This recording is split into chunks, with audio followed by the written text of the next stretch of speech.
You guys ready? Are you ready? Cause you got a couple minutes. If you want to go hit the head and get another beer, another cup of coffee, I'll wait for you. I'll wait for you. Let's kick this off at 7 o'clock. All right. I'll see you guys in a couple minutes.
Man, my son did such a good job on that intro, didn't he? You know, he just put that together for our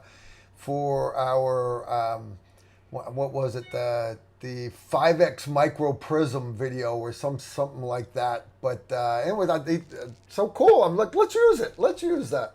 So anyways, my son, if he's watching, and he doesn't watch the live stream, but if he's watching, I like the intro. What do you guys think? You like the intro? Anyways, guys, welcome to Tactical Rifleman.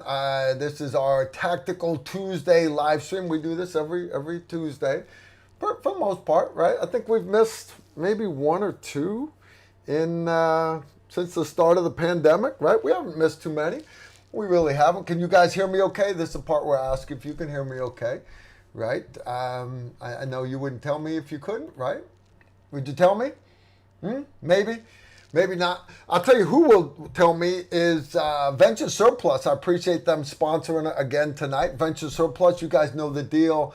Venture Surplus brings the surplus store to your door. You don't have to go riding around outside Fort Bragg going to all the crazy little sites and stuff.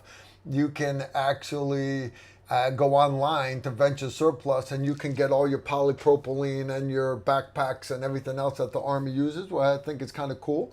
Kind of cool indeed. Some of their pictures that they put up on like Instagram and stuff, you know, because I follow them, you know. Some of them are kind of corny. It's kind of like they took the rednecks from the back room and had them put on stuff, bakalavas and stuff. You can tell they're not really the Joes that were actually wearing this stuff. They're not the Marines in Fallujah in 2003 or 2004 that I actually had experience with. But it's kind of cool indeed. They've got free shipping and free return. So if it's not something you like, they'll take it back, right? But again, Venture Surplus, I want to thank them for sponsoring tonight's live stream. Guys, I've had a rough couple of weeks, 4 to be exact. If those of you that haven't been here the last few weeks, last week I was down in Texas. The week before that, I was in Texas and teaching classes down there. We had a great time. We had a real good time and great classes. Combat pistol, carbine zero mastery, a new class called Battle Rifle 1. It's all targets like 50 to 300 meters. We had a great time. We were doing suppressive fire, multi-gun suppressive fire, designated marksmen. We get into tactics a little bit. It's a really, really fun course. The guys that attended it said, because this was my first time teaching it, they were like, yeah, Carl, this is a home run here. We really like this course. So, yeah, good time indeed. Before that, though, I spent the 2 weeks prior to that down in Florida. And you guys know the deal. I go down to Florida a couple times a year and go down there a couple times a year so that I can help them run the airborne school. This picture is me and my son. Picture was taken a couple weeks ago. And that is the Placid Lassie, the name of the airplane behind it. I kept calling it Flaccid Lassie. But I actually had two of those planes, two of those old World War II airplanes, and I was airborne commander. So I got to do two of those airplanes at the same time, both dropping paratroopers at the same time. It was a great time. My son came in, he did a couple jumps, and then, because you know I'm not supposed to be parachuting because I just had my knee replacement. Don't tell my ortho surgeon. But in order for me to jump into Normandy, I kind of got to do this. I want to jump master my son and Emery and the rest of the Tactical Rifleman family out of that airplane over Normandy, France. And so to do that, I had to be a current jump master. So the last day, the last flight, the end of the day, the last airplane, the last lift, the last pass, I was jump master, leaning out the door, looking under the wing. The 1 minute mark, 60 seconds out, you're right over the Walmart parking lot. And then 30 seconds out, you're coming right up over the end of the runway. It was beautiful. My son was my number one jumper, and stand in the door. And Nick got up there and he's like, and stand by, go. And then put everybody out of the plane. I was the last one out, wearing my $400 knee braces, and yeah, landed fine, didn't get hurt at all. We had a good time. It was a good jump. I'm glad I got a chance to do it. Why would I do this? Why would I put myself through this? This summer, and I want to thank Vinny. Vinny, if you're watching, I got your package in the mail today. Thank you for the support, brother, sincerely. He actually sent me a card in here. I wish I can find it. Note from Vinny. So Major, it ain't much, but every bit counts. Thank you for making this historic day of remembrance, Vinny. What he's talking about, guys, and what he did was he sent me this thing right here, D-Day Revisited. You guys can pick them up there near the counter, checkout counters at Walmart and your bookstores and dollar stores, stuff like that. It talks about the events leading up to the D-Day invasion. This June 6th is the 80th anniversary of the D-Day invasion, World War II. And it's a big deal, guys. It really is a big deal. The 65th anniversary, Obama went over there, gave a big speech and everything. Trump went over there, same thing for the 75th. That was the last big hoorah, because now most of these World War II vets have passed away. So this is going to be the last big party this summer, and I wouldn't miss it for nothing. So 2 weeks ago, 3 weeks ago now, while I was in Florida, this picture with my son right here that you guys are looking at. Not just my son was there. I had Mark Nooch and the guys from 595. You guys know them as the horse soldiers from the movie 12 Strong. They are the guys that came out of Uzbekistan, got on horses, and led the Northern Alliance to take over Afghanistan. They're also with Horse Soldier Bourbon. They're going with us in the Normandy, France. The guys from Black Rifle Coffee were there. A whole bunch of old Desert One Delta guys. Remember the failed rescue of the Iranian hostages? You know, these guys all show up 70 years old, washboard abs, just total monsters, and they wanted to parachute. They had to get current because they're going over to jump into Normandy, France with us. All these old guys show up with all these little hot trophy wives and stuff, funny stuff. And but I had all these other, Kyle Lamb was there. Kyle Lamb's like, Carl, you know, hey man, I want to do this and everything, right? So Kyle Lamb from Viking Tactical, you guys know him from the movie Black Hawk Down. He was one of the Delta operators there, you know, throws the frag grenade through the second story window, all that stuff. He's going, so I'm going to jump master my son and Emery and David Duenas and his daughter Ashley, Chris Smith. I'm hoping to get Kyle Lamb on my plane, all these other guys. And we're going to be over there, and we are scheduled to jump. And there's 9 jumps happening. There's no jump on the actual 6th. The 6th is a somber day. They do a big ceremony down on the beach and everything. And I'm sorry, guys. I think my mic is clicking a little bit. I'm going to dial it down a little bit for you. Anyways, it's kind of cool. And the big thing is this is a chance for me and my son to bond, and I'm going to be taking my wife with me. Emery's not allowed to bring a girl, but my son's going to bring his girlfriend, my nephew Jamie, and my niece Chastity. They are coming, and we're gonna have us a big old party over there. David Duenas is bringing Ashley. I mentioned that. I did, and David's bringing his wife. Fred LaCourte and Maria, they are coming. They're not going to be jumping with us, but they are members of the Round Canopy Parachute Team. They're USA. They're going to be supporting us from the ground And if you guys, you don't have to jump, but if you would like to support the team, you can sign up at rcptusa.org.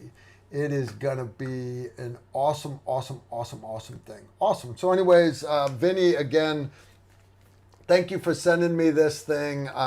It's very, very cool. Especially, I'm going to have my son go through this because you don't realize that the younger people, they literally, they don't know anything about this stuff. They're like, yeah, World War II, that was a long time ago. We fought the Germans, right? Yeah, slightly. The whole planet, right?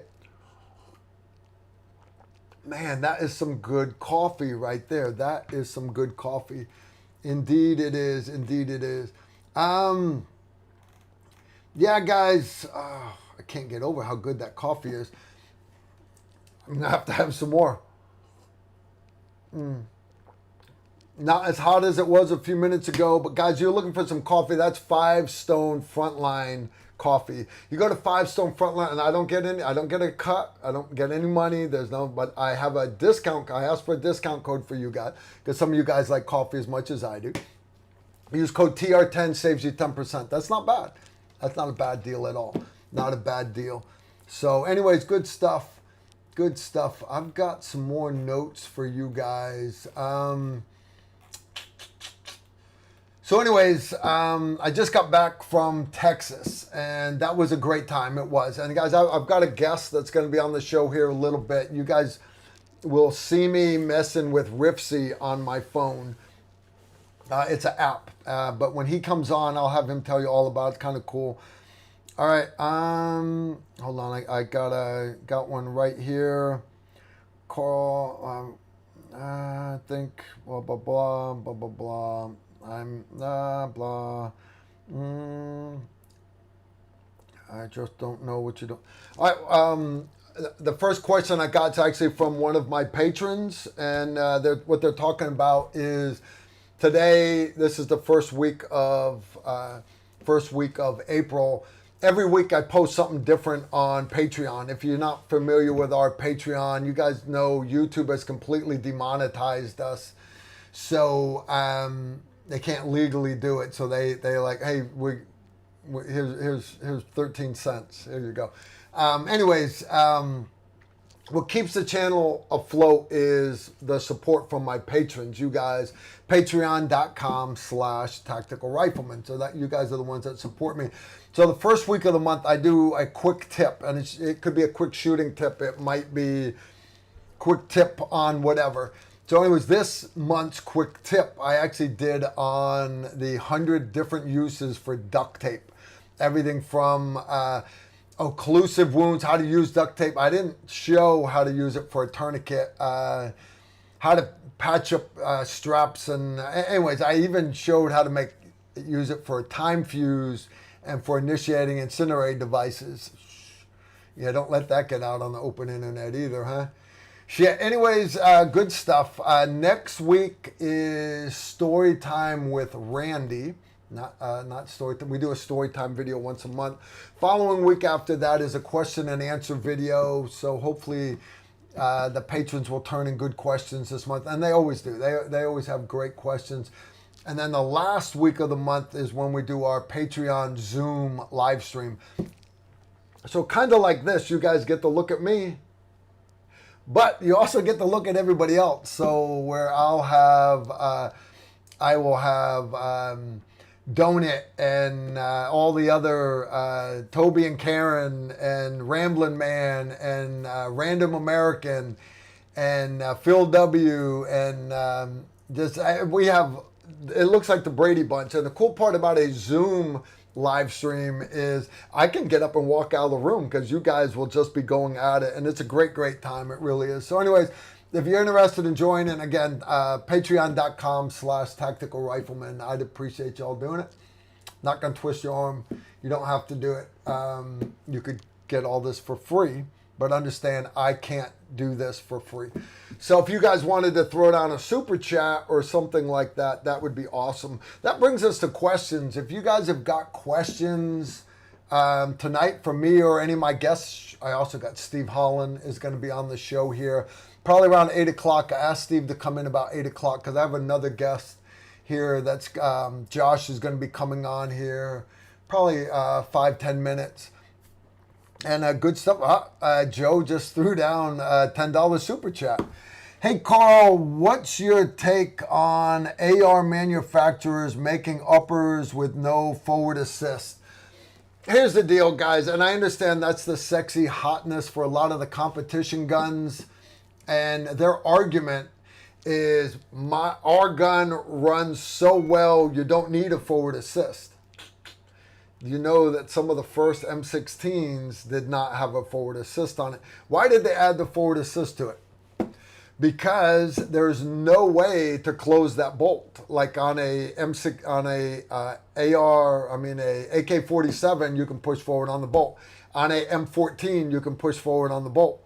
On that M1 carbine, you can push forward on the bolt. You have to have a way to close the bolt in case the gun starts getting dirty, build up a carbon, mud, whatever. So when a AR manufacturer says you don't need one on our guns because our guns run so slick, so smooth, guys, that's just marketing crap. And here's the deal, because they honestly believe that. They do. But then they get adults in the room. And I don't mean that we're older. I don't mean that we're better. I just mean that we're adults when it comes to combat guns. We've actually done it. We're not just doing cosplay and LARPing like a lot of the social media guys out there.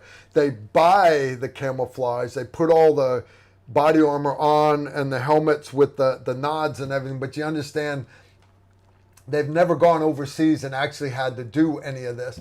And what you find is guns get dirty, and you need that forward assist. You need the forward assist. You really do.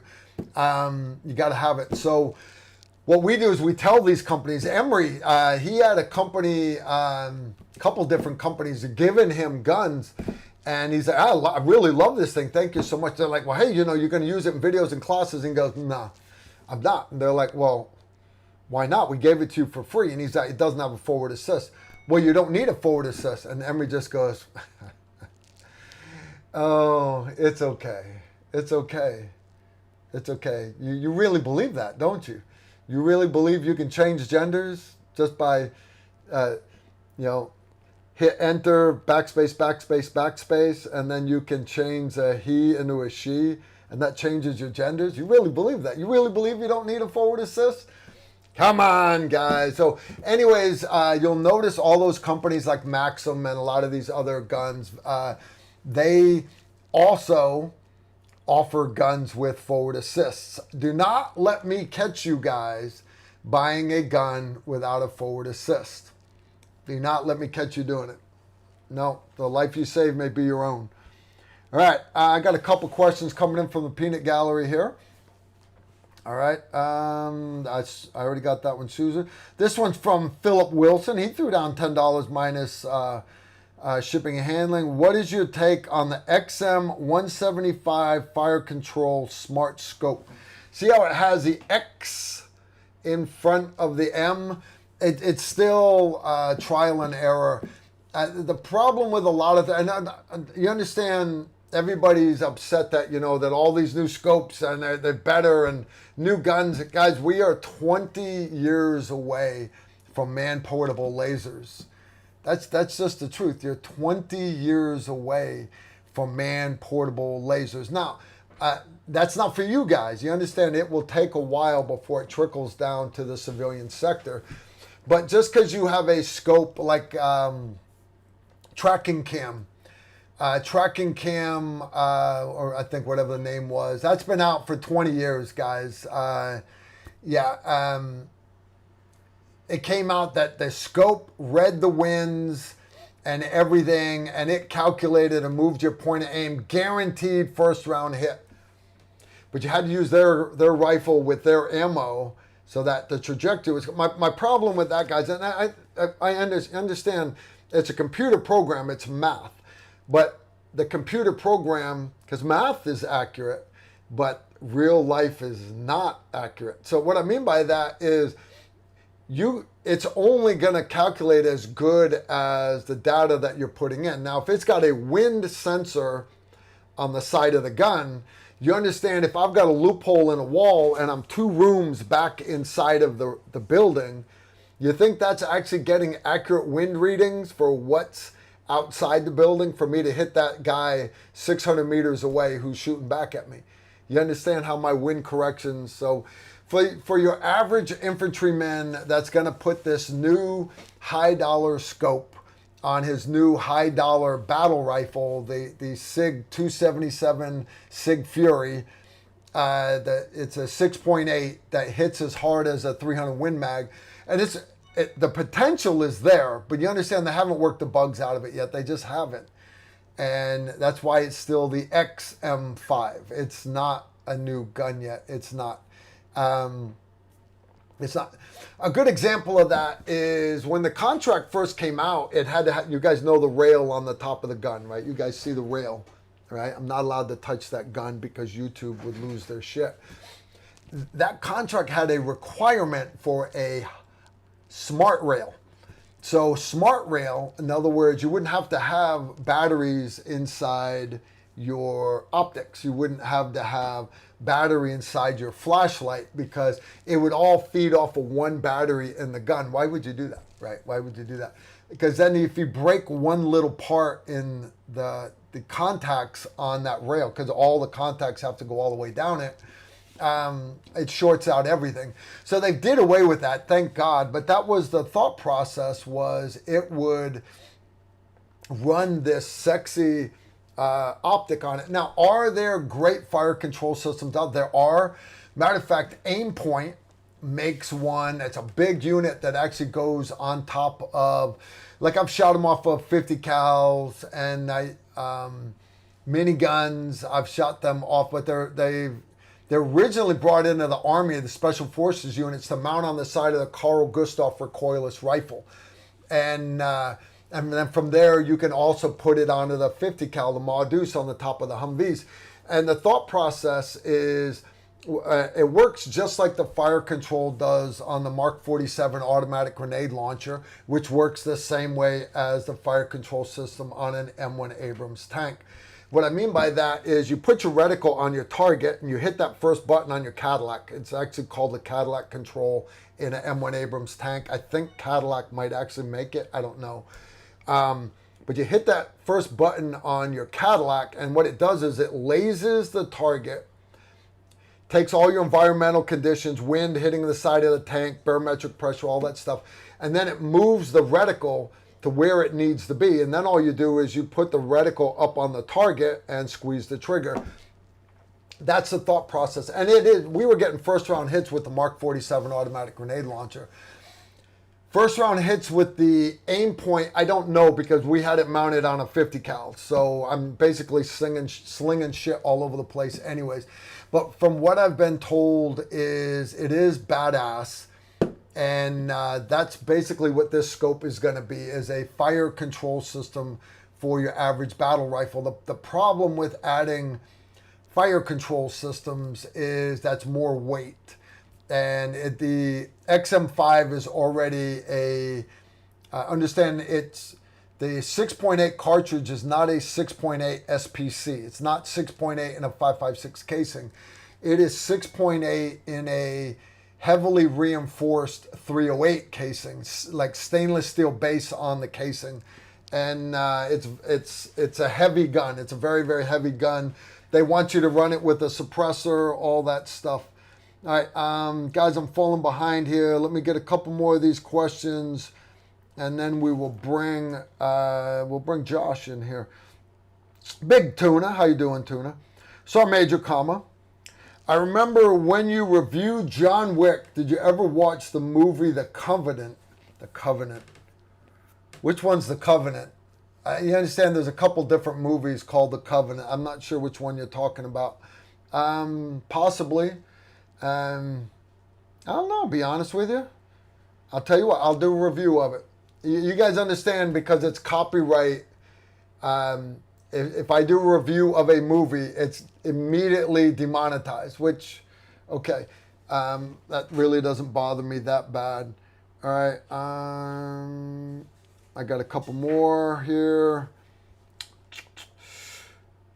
Annalise and Kyle Beela threw down $10 just for shits and giggles. I appreciate it, guys. I do. And then, without further ado, question: is there a cheap, easy defense against synchronized drone attacks?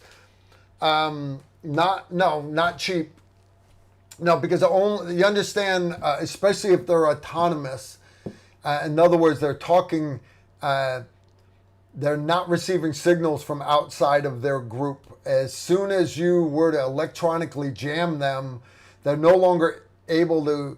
They're no longer able to talk to each other, but they now are still independent. So you still have a swarm. All right. Now there's no your best bet, and you're going to see it more and more on the battlefield. You're going to see long-barreled shotguns make an appearance back on the battlefield again, where for like assault forces, you would see guys like 2 guys per assault cell would have shorty breaching shotguns. You're going to start seeing infantry units and all units with all kinds of. They call them death rays for slang, but they're basically sonic electronic weapons that you can point focused at a drone. It's got 500-600 meter range. But the other one is just basic shotguns with weird wired shot. So as it goes out, that cone of wired fishing line gets caught up in the blades. That's the future, guys. But first, cheaply combating swarms, how about not so much? All right, I see Josh just stumbled in. First off, that's an ugly hat right there. Josh, you here? I'm here. Come snuggle. All right. What's up? That's The that Covenant? That's that movie. I've not seen The Covenant, guys. All right, Josh, you're going to have to take this mic and clip it to the front of your shirt. All right, guys, this is Josh. He's going to have to slide over because I'm not moving to him. All right, guys, this is Josh. You guys remember Jamie, right? We did Coffee with a Cop, right? Jamie is my nephew-in-law. He married my niece Chastity so he could get into the family. The shit people do to get up on the hill. We love Jamie, we do. The problem with Jamie is Jamie came with baggage. Jamie came with baggage. Well, I love his dad. I love his mom. I love his sister Jessica. But he's got all these other siblings. One of them, Josh. Welcome to the live stream, man. Thanks, Carl. Thanks. This is Jamie's brother, Josh. Doctor, right? Yeah, technically. Yeah. Right? Cancer doctor, is that what it was? Yep. Pathologist. I see dead people. They're everywhere. Here's the deal, though. Where you guys might know him from is, you guys, if you watch a lot of our videos, you'll see that we had this commercial that would go up with me with this freaking astronaut. And the astronaut talked kind of weird. The astronaut's actually his daughter, McKenna. Yep. McKenna, I was going to say Michaela. His daughter, McKenna. And then Nicholas dubbed the voiceover for it. But he came up with this app. And you guys know how much I am against social media. This is the bane of existence. But the deal, my biggest gripe with this is how bad the mainstream media has funneled stuff. So they only put out what they want. And that kind of sucks, right? That kind of sucks. Give me something better. Give me something better. And just out of the blue, Jamie's like, hey, Josh has got this idea, and what do you think? And I was like, it's so awesome. It's not going to work, but let's try it anyway. So where did the idea come from? The idea. Why did you do this? Why? Yeah. So first of all, thank you everybody for having me here. I'm truly appreciative of being able to have a chance to share with you guys the journey and where we are, why we are, who we are, and Carl, I love you guys, and it's always great to be here. So not that kind of love, guys. Not that kind of love. If it was like that, then it'd be me on top with him on the bottom, right? But it's not that kind of love. Not that kind of love. All right. But so Riff-C, and it's Riff-C. It's kind of funny to say, but it's riff, like riffing on the news, riffing on that's not military slang. So you take someone else's story and you riff it. and then you post it somewhere else. Is Yep, that what a yep, riff is? Yep. It's Okay. it's kind of like, so comedians will riff on something, and Oh, okay. musicians That's where it comes- musicians I've heard will they'll go on a riff, and so it's the same type of deal. It's the short comment, short hot take on Okay. on a story. But the idea, I'm like you, social media.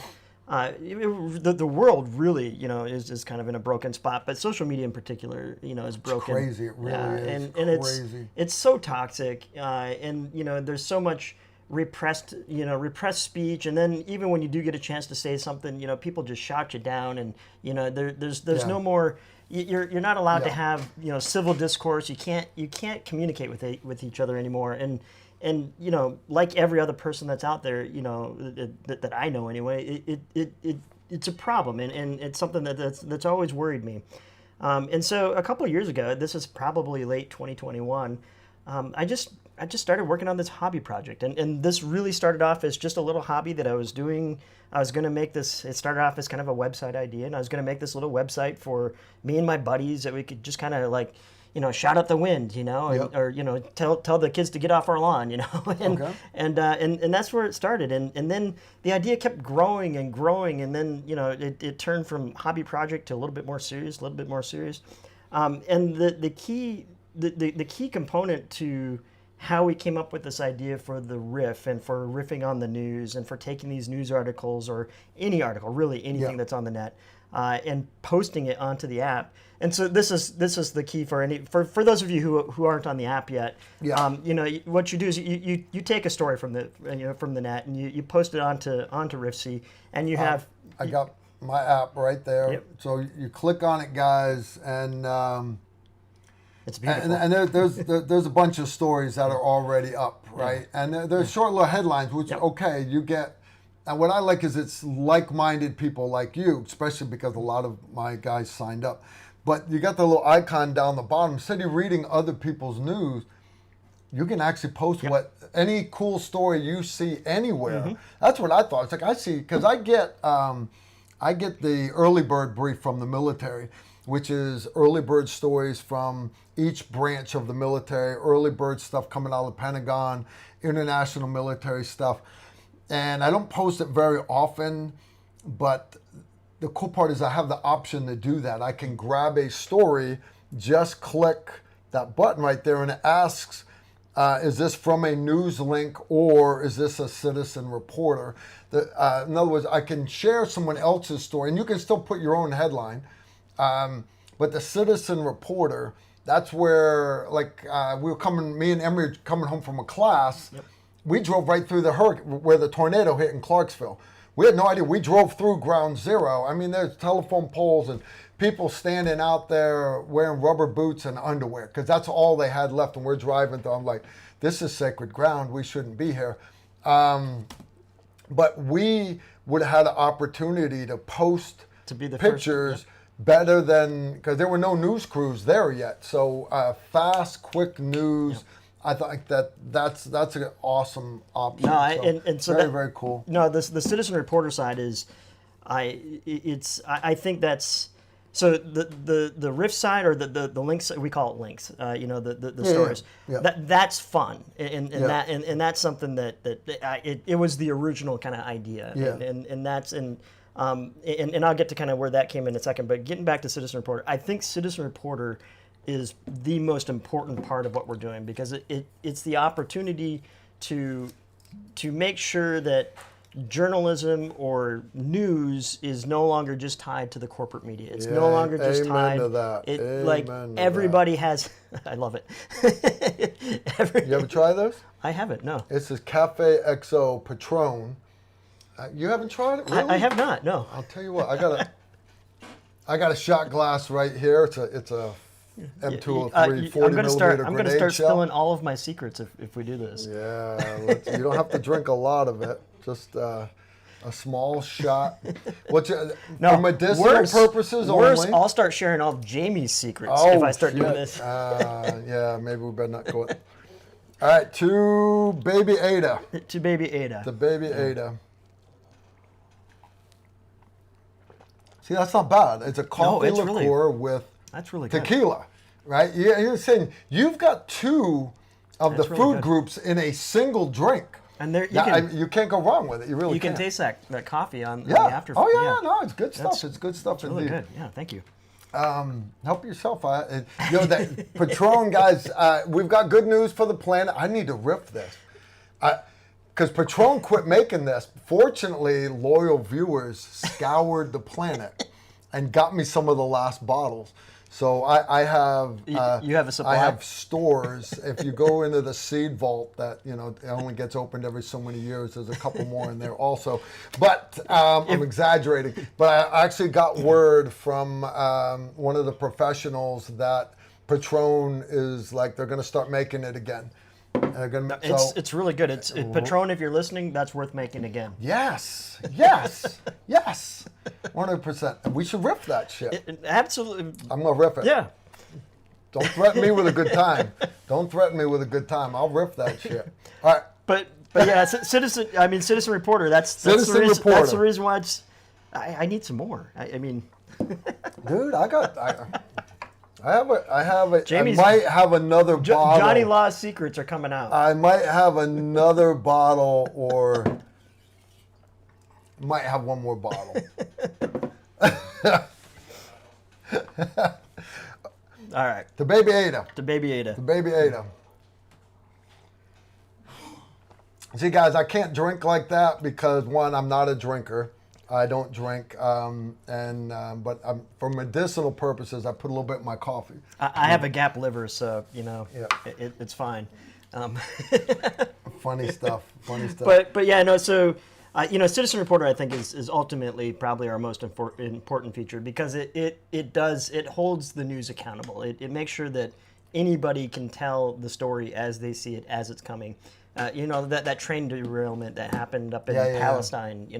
Not Palestine, but Palestine, like Indiana or whatever it was. I thought it was. Was it Pennsylvania or Indiana? Yeah, so one I of don't those. remember. Yeah, America. yeah. America. But it was getting no news coverage. Yeah, no Nobody news was coverage. covering it. They were downplaying that so Yeah, bad. yeah. And if somebody had Citizen Reporter at the time, you could have been there. You could Yeah. have been telling the story. Shown the chemicals pouring out into the local creek bed and everything, and they just squashed all that stuff. They really did. And so that's why I think that's so important. And Yeah. But this whole thing is important. Free speech and the ability to say what you say what you think and to express yourself and express your opinion, not be harassed, not be shouted down. That's lost in this world right now. It was when they started Facebook. That started on a college campus for people to get laid, basically, and it grew and took off. But there's been a lot of other people similar to you that they want a more conservative view, and I lean more conservative than I do nutbag. But I do not consider myself a Republican. I am definitely independent, but I'm definitely not a frickin' nutbag. And you guys understand, JFK would be like, that is not the Democratic Party. It's just not. It's really not. So, hence the term bag o' nuts, nutbags. All right. No, dude, even Obama's like, what the hell are you doing, Joe? I think what are you doing? I think What you're are you getting to doing? an important point here, though, is that it's not just freedom of speech. It's not just the ability to say what you think, and which is a God-given right and absolutely exactly. necessary. But it's building a framework around it in which you can also hear what you have control over what it is that you're seeing, what it is that I like that it's not just conservatives. You have everybody on RIFC, and it's not filtered at all. Anybody can post anything, but they can't bash either. Right. So We're if somebody trying doesn't like what I post, they get one reply, and then they can't reply again until I reply back. So if I want to have a conversation with them, cool, we can have a dialogue, we can go back and forth, but nobody can just keep spam, and I like that. That's a very, very cool feature. And that's so I'm trying to. This is the dent in the world that we're trying to make. We're trying to make this kind of marketplace of ideas where people of all stripes can come together and have civil discourse with each other, and maybe at some find some common ground. There's no guarantee of it, but at least there's a spot where you can do this, and you don't have to feel afraid that you're just going to be shouted down or bashed or whatever. And so the rift back response that you're talking about, incredibly crucial. And that's when going back to when I first came up with this. That's what I was trying to build, was this place where not only can you say what you want to say, but it's an environment that's conducive to finding some common ground, finding some middle ground. So that rift back response that you're talking about, it's conversation that's mutually consensual. At any point, if you're done with the conversation, you just stop responding. You set your microphone down, and the conversation's over. I've got 96 conversations that I've put down. I looked and I was like, I got 96 people I got to reply back to, and the reality is here's what I like about this, guys, is you and I are catching Rifsy while it's still small. Mm-hmm. So you understand he hasn't gotten on Big Brother's radar yet, and they're not trying to put a thumb on top of him. So you guys can pull stories that we want. That, hey, pull a story that you think Carl would like. And I'd be like, that's awesome. And Vince posted that. Vinny posted that for another story. Hey, Karen posted that one. Oh, here's another one. Holy shit! We got a lot of great people on the app right now, and the conversations that we're having. Where do you get these stage names? I swear half of them think they're strippers. His name's Maverick. Really, Maverick? Maverick has been my... And then there's a Merlin. Right? I don't know who Merlin might be, Jamie. Do you?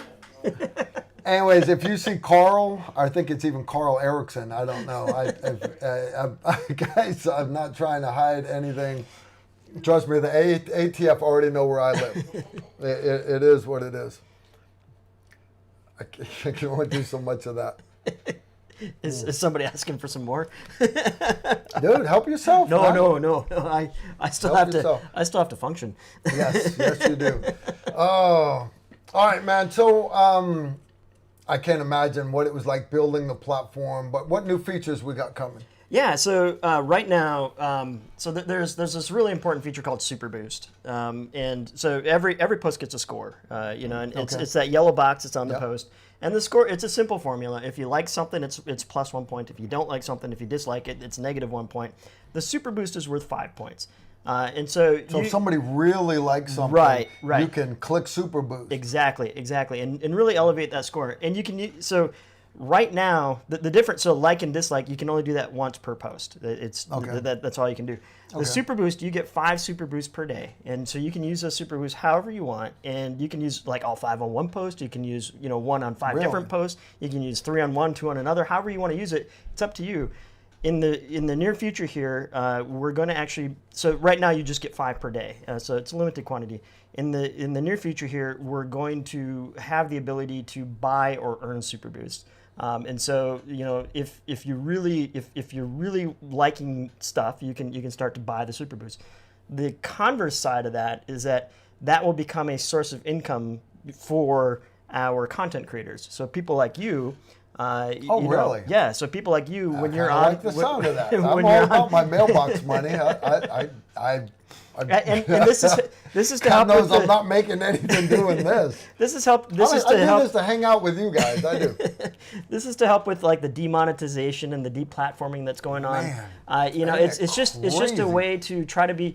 We're trying to be transparent. Everything that we do, so everything that we've done in the design and the function of the app, it's always been the user's perspective. We've always tried to think what will our users like. We tried to make it intuitive. We tried to make it as clean for them as possible and transparent. We're not hiding anything. We don't have. Go ahead. Go well, ahead. I was just gonna say a question for you. Yeah. So we don't have any algorithms. Okay. We have a live feed, so we're not hiding we're not shadow banning anybody, we're not propping anybody up. If you're on the bleeding edge and you go to the live feed, you are seeing every post as they come in real time. And so you'll know, hey, Carl posted this 20 different times. I'm not hiding it. Rifsy's not hiding it. And so everything that we do, it's in the spirit of transparency. It's in the spirit of trying to tell the truth and keep the truth out there. That's cool. And Here's one from Paul American. Question: who is Rifsy renting server space from? We seen Amazon destroy Rumble because it could. yeah, that's a great question. So right now we're Amazon, but we've designed all of our programming and infrastructure in such a way that it's very easy to move from one platform to another. Okay. And so when I've the very beginning, and you can ask, like, you know, the people that were with me at the very beginning, like, my number one concern was, you can't be cancel proof, but we want to be as cancel resistant as possible. And so everything that we've done is to try to minimize our footprint so we can easily move from one server to another if we need to. Yeah. Fortunately, I'm hoping that won't be an issue, but if it is, we will adapt. That's how people say you've made it. When all of a sudden big cancel culture wants to cancel you. Well, okay, we've made it. And but yeah, you've got to be ready for when it happens. You really do. Excellent question, Paul. I appreciate it. No, great question. Awesome question. All right, Mike Quigley. Hi, all. Carl, Mom's taking me and bro on an Alaska cruise. No guns and knives. Can't back out. What to do while naked? Thanks. I'm pretty sure that one's for me, not for you. I would say riff on it. Yes. Well, but this brings up a great point, though. So the only thing that so we won't take any posts down. We don't allow porn, and we don't allow illegal activity. So if you're trying to sell children, we're going to take you down. And porn. So you can riff on it. Just make sure it's not pornographic while you're doing it. Yeah. If you come take our high-risk travel courses, we talk about different ways to improvise weapons, stuff like that. Understand, on a boat, especially on a cruise ship, there are weapons everywhere. The entire boat is covered with weapons. I mean, there are literally weapons everywhere. You just have to have the mind to look for them. All right. Soda cans in a pillowcase. I could give you the class on how to get a pistol in the Disney World in the baby stroller, but you don't need to do all that. The reality is you don't need a gun at Disney World. Go on a cruise and relax. All right. Seriously, while you're on the boat, relax, decompress, enjoy it. Just understand. If you're going to Alaska, you'll be fine, but understand if you're going to, like, for example, the Caribbean, Nassau had travel advisory, and that never makes the news because the news doesn't want you to know there's a travel advisory. It's like if you go down to Gulf Shores, Alabama, the local news doesn't talk about shark attacks at all. But if only there's a platform that you could get on to maybe see that. But so in other words, like when you're in Nassau, don't go silly places. Here's my advice for you. If there's a travel advisory and you're on a cruise ship, that's the day when everybody gets off the boat and they go buy T-shirts and shit. You can buy T-shirts on the boat. That's the day there's nobody around the pool. Stay on the boat. You're not going to get seasick. They drop the anchor. And hang out around the pool and get liquored up. And you really need to see Nassau. No, buy the T-shirt. Nobody's gonna know you didn't go in to see Nassau. So, brother, my advice to you: enjoy the cruise with your mom. Stay situationally aware, but let your guard down a little bit and relax, decompress. My wife took me. You ever been on a cruise? I have. Our honeymoon was on a cruise, and then one other time. But it's now been a long time. Yeah, and Dana took me on a cruise, and I get car sick just sitting in the passenger seat. I get air sick trying to do in-flight rigging with parachutes. I've gotten seasick out deep sea fishing. Honey, I don't want to get on a boat. I don't want to get on a boat. Don't want to get on a boat. I had a blast. She brought all the anti-motion sickness. I didn't take any of it. I was on the boat 90 seconds, and the porter said, "Can I get you something, sir?" And I was like, what do you say? What do you say? It's got to be quick. I'll be quick. You say yes. Rum and pineapple juice. And he went, okay. And bang, he was gone. Came back with rum and pineapple juice. And, I had a blast. My wife said, I went the entire 5 days without using any profanity at all. And then 30 more minutes in Orlando traffic, and I'm back to cussing and running people off the road. But my reason for saying that is a cruise is a captured audience, and enjoy it, dude. Enjoy it. Enjoy the cruise. I hated it, the thought of going. But once I got on the boat, I was like, now don't get me wrong, come day 5, I was ready to get off. I was like, look, I miss my dogs. It's weird when you get off, too, because it feels like you're kind of on one of those moving sidewalks for a little bit. I still had pineapple juice and maybe a little rum in my veins. But, I felt pretty good. All right, we were going backwards here. We already did that one. Oh, I got another one for Maverick. Here we go, right here. This from Vince Carl. I'm currently reading Army of None by Paul Sherry. It touches on autonomous warfare. Do you have any books to recommend on the subject? Maverick, yo, sup, bro. Peace symbol and a clown face.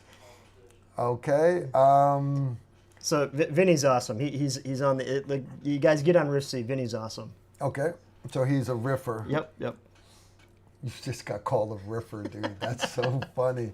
All right, autonomous warfare. Understand, a good example of this is like the video editing, right? So you understand our film crew out of New York City, they went to college to learn all the f-stops and ISO settings and everything, the cameras and lighting and sound and all this stuff. Professional film crew. They've done TV shows, motion pictures, everything. They're great guys. But for the editing stuff that my son does, besides the initial learning of the programs and stuff, they're like, don't go to college to learn it. Go to the internet to learn it. And here's why. Colleges and professors, literally, the technology is improving so fast that they can't build a curriculum fast enough that will keep up with how fast the programs are changing. So learn one technique real quick on the internet, then when you need something else, go and just try to remember, doctors have to do continued education. AI is the exact same way. By the time somebody was to write a book on autonomous warfare and AI, understand it's already outdated. That the technology is increasing just so quick. And everybody's saying, well, drones. I'm like, guys, drones are not new. Drones are new to you because you're seeing it in Ukraine right now. But the U.S. military has been using drones since 2010, 2015. Literally, like we land the helicopters at the house. I take a drone off his back. I hook it to my phone on the front of my body armor. You notice why I have a case that it's got the lugs on the side. That's to lock in on the front of my body armor. I fly the drone over the top of the building. I fire the 19-gram shape charge. It blows a hole in the roof. I then take the next drone off of his back, connect it, fly it, lower it down through the hole in the roof, fly around, go underneath the bed. There's Abu Shedad. Talk to him through the mic. Yeah, hey, Abu Shedad, I see you under the bed. Come on out, man. You're going to Guantanamo Bay. If he shoots the drone with his AK, I take another one off of his back, fly it down through the hole, bring it up over the top of the bed, fire the 19-gram shape charge. I did not risk any American lives. Those techniques have been used since like 2015, all right? Used in combat, all right? I'm not sharing anything that's new. I understand drone warfare is new to you guys and you're worried about it. And you understand it's not going away. Drone warfare is here. But the whole AI stuff, it's going to get ugly. It's going to be awesome. It's going to be really, really awesome. 20 years from now, we're going to hit rock bottom. But the only good part of hitting rock bottom is when... And the U.S. we will get through this. North America may be the only one standing. Russia's they're fucked. China's fucked. when they come back, we will be better than we are right now. But it's going to be a shit show in the next 10, 15 years, guys. Read Peter Zeihan about that. He agrees with everything that you just said. Who's Peter Zeihan? He's a geopolitical analyst. Okay. He's written quite a few really good books. All right. But yeah, Vinny. Peter Zeihan. Yep. If you get on Rifsy, I post on him every now and then. So you'll look up Maverick and you'll look for Peter Zeihan. All right. Carl, you've missed questions. Okay. Miss Britcher, if you would resend me the questions that I've missed so I don't have to dig back through these, I would appreciate it. I'm pretty sure I got all of them. She just likes yelling at me from the other side of the planet. Completely good with that. Take a number. All right.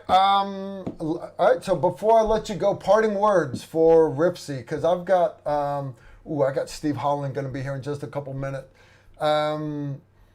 Man, you got election coverage coming up, all that stuff. Yeah. What is the future? Where's Rifsy going? So we're trying to build a community. We're trying to make the world a better place. We need you guys to do it. We need, like, this doesn't work without users. Our free app. It's totally free. But the community-driven moderation, the anti-bullying, none of this works without you guys. We built it for you. So please get on the app, use it, tell your friends about it.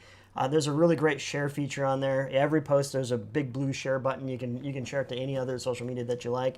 I know Carl doesn't like other social medias, but if you see a post that's really funny or really good or everybody needs to know about, it works great. So we built it for you. Get on it, enjoy it, have fun with it, and share it with your friends and family. One thing I will say, guys, is you have to vet the stories, because understand my biggest gripe with things that my wife and Chad and these other people, they're like, hey, this is, and I'm like, that's not real. You understand? You can take a video of Trump and you can have him saying anything, or you can take a video of Biden and you can have them saying anything. That's it's digital. It's a digital video. But there's a lot of stuff that, you guys remember the old National Enquirer magazines you get by the checkout, right? And it had the picture of the guy standing there, and he had the 400-pound grasshopper. That you understand that wasn't real, all right? But it made you open the magazine. That's what a lot of this is. So what I like about Rifsy is this is a chance. If you vetted the story and you know for a fact this is real, put it on there. And you're not gonna find me on Clickety Clack and TikTok and all that other crap. I have friends that live on that stuff, and every once in a while I've just got to reach up and push that button on the back of their head, release all that pressure, and let them reset and remind them, look, if we were gonna run a unconventional warfare war, this is how we would do it, right? So don't buy into everything that you're seeing on social media. All right, brother, I appreciate you coming, Josh. Thank you, Carl. Really appreciate it. And thank you you want guys. one more for the road? No. He wants it. You got to drive, dude. I can't have you. Okay. All right. One more. Are you gonna? Are you? I might have to pour a little bit more in my cup. A parting shot. A parting shot. All right. Yeah, I got a little bit left in there. Not much, so shit. It's looking more like this than it is like coffee.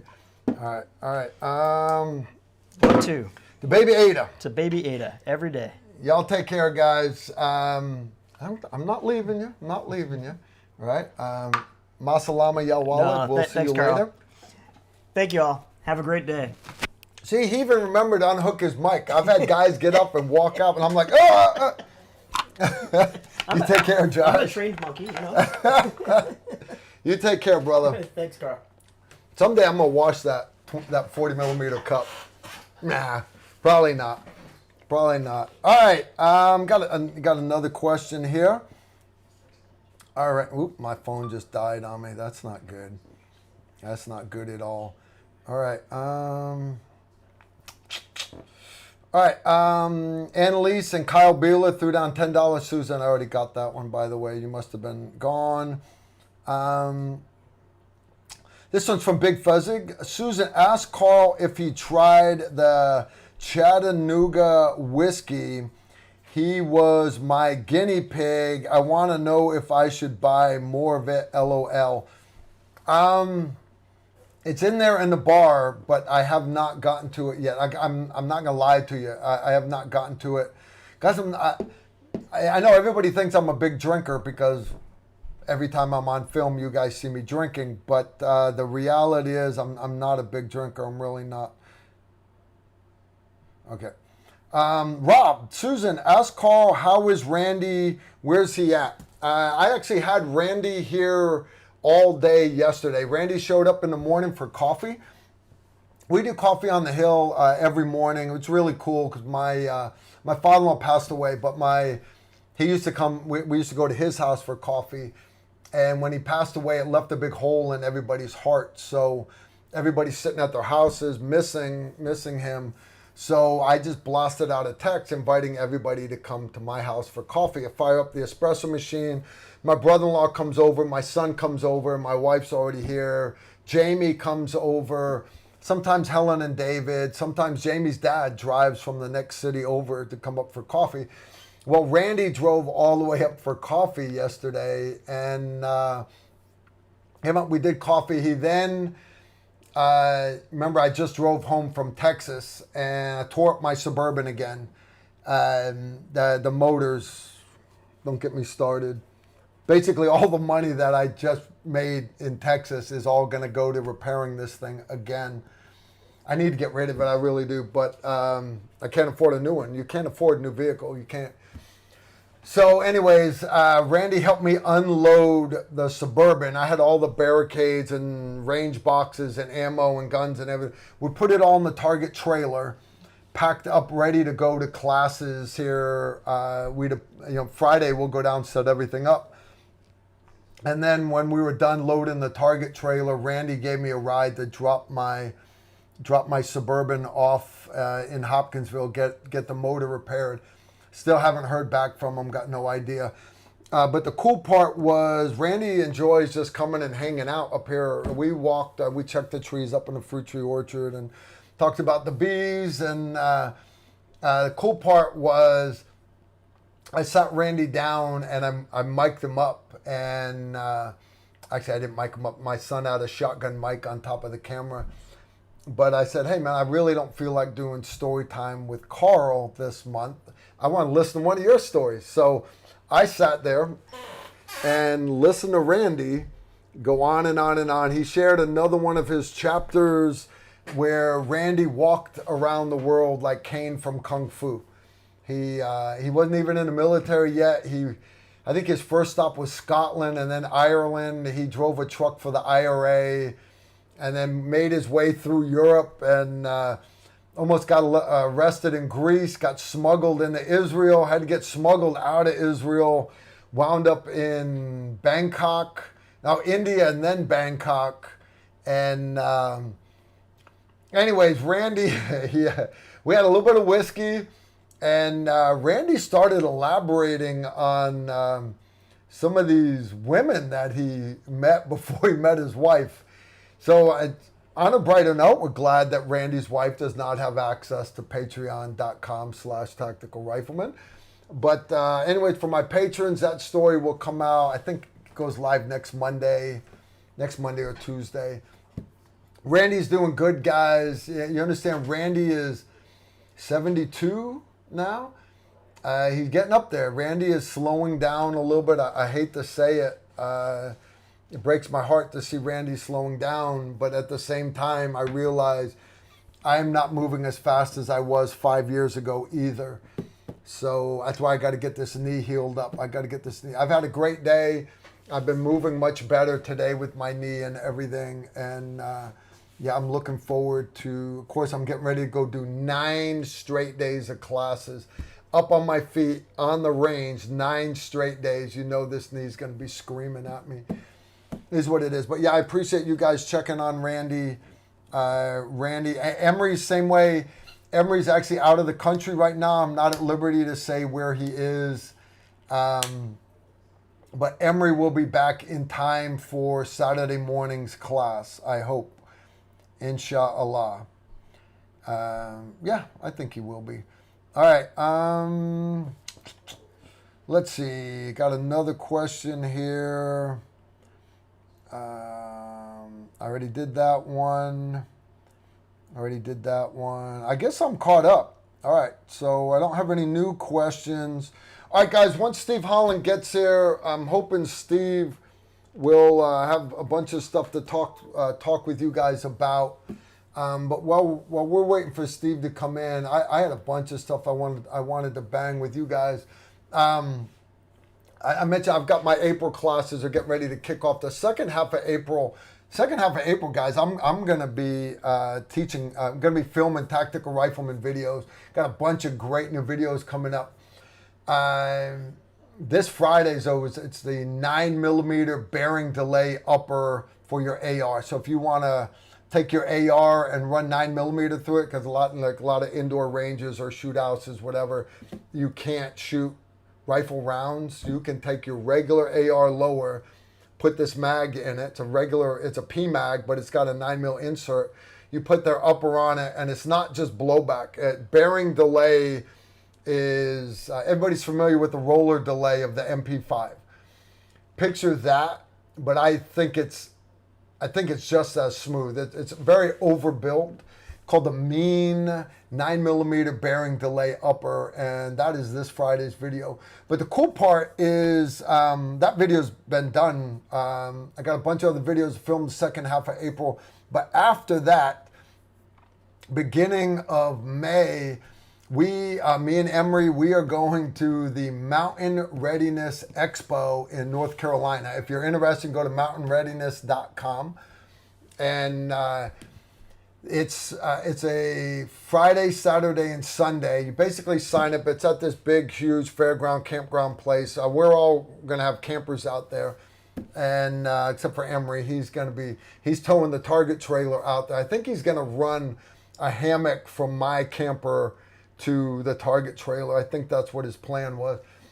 But you pay one price and you get to go to all these little seminars and everything from fire building and how to water bath canning and how to slaughter chickens and how to prepare deer hides. There's all these different classes. But Tactical Rifleman is going to be there. And again, it's one price gets you all the classes. You go to whichever ones you want. I'm doing AR carbines for women. So in other words, if your husband says this is yours, but he won't show you how to use it, husbands are not allowed in that class. Emery's doing a knife fighting class. I'm doing vehicle recovery, everything from using snatch straps to how to properly use a winch, how to use a high lift jack safely, bunch of cool stuff like that. We're going to do a situational awareness seminar, combat mindset, how to set up your body armor, how to set up your battle rifle, a bunch of small seminars. After that, again, that's over Sunday. Monday, we're starting 5 days of our own classes at a nearby range about 40 minutes away, 45 minutes. We're still going to camp at the same campsite, but we're going to drive every day to this range. And we're doing combat pistol on Monday, combat pistol carbine, which is Tuesday, Wednesday with a night shoot Tuesday night. And then Thursday and Friday are high-risk concealed carry. And it's a great week of training. Most of the classes, they're not all sold out. I actually got it listed right here. Nope, wrong month. That's September, April, May. High-risk concealed carry 4, 5, 6, 7, 8. I got one or two or three slots left for each one of those classes. So anyways, if you're interested in signing up, you go to tacticalrifleman.com, pull up the May calendar, and it's going to be some fun classes. But even if you don't want to pay to do the shooting classes, Mountain Readiness Expo, you should come hang out. You should see the list of these instructor staff that they're going to have there. Byron Russell's going to be there. Alan Kay's going to be there. Angry American's going to be there. But there's all these other people off the internet or TV shows that are like doing homesteading and survival stuff and preparedness and great. They got a bunch of big sponsors. Nutrient Survival. Eric, you guys remember Eric Christensen? We had him call in on a live stream a few weeks ago. He's going to be there. They are a campfire sponsor. But anyways, it's going to be a good time. But the cool part is, like, I've already got some of you guys from the Peanut Gallery. Susan, Karen, Harrison. I see Karen's right there.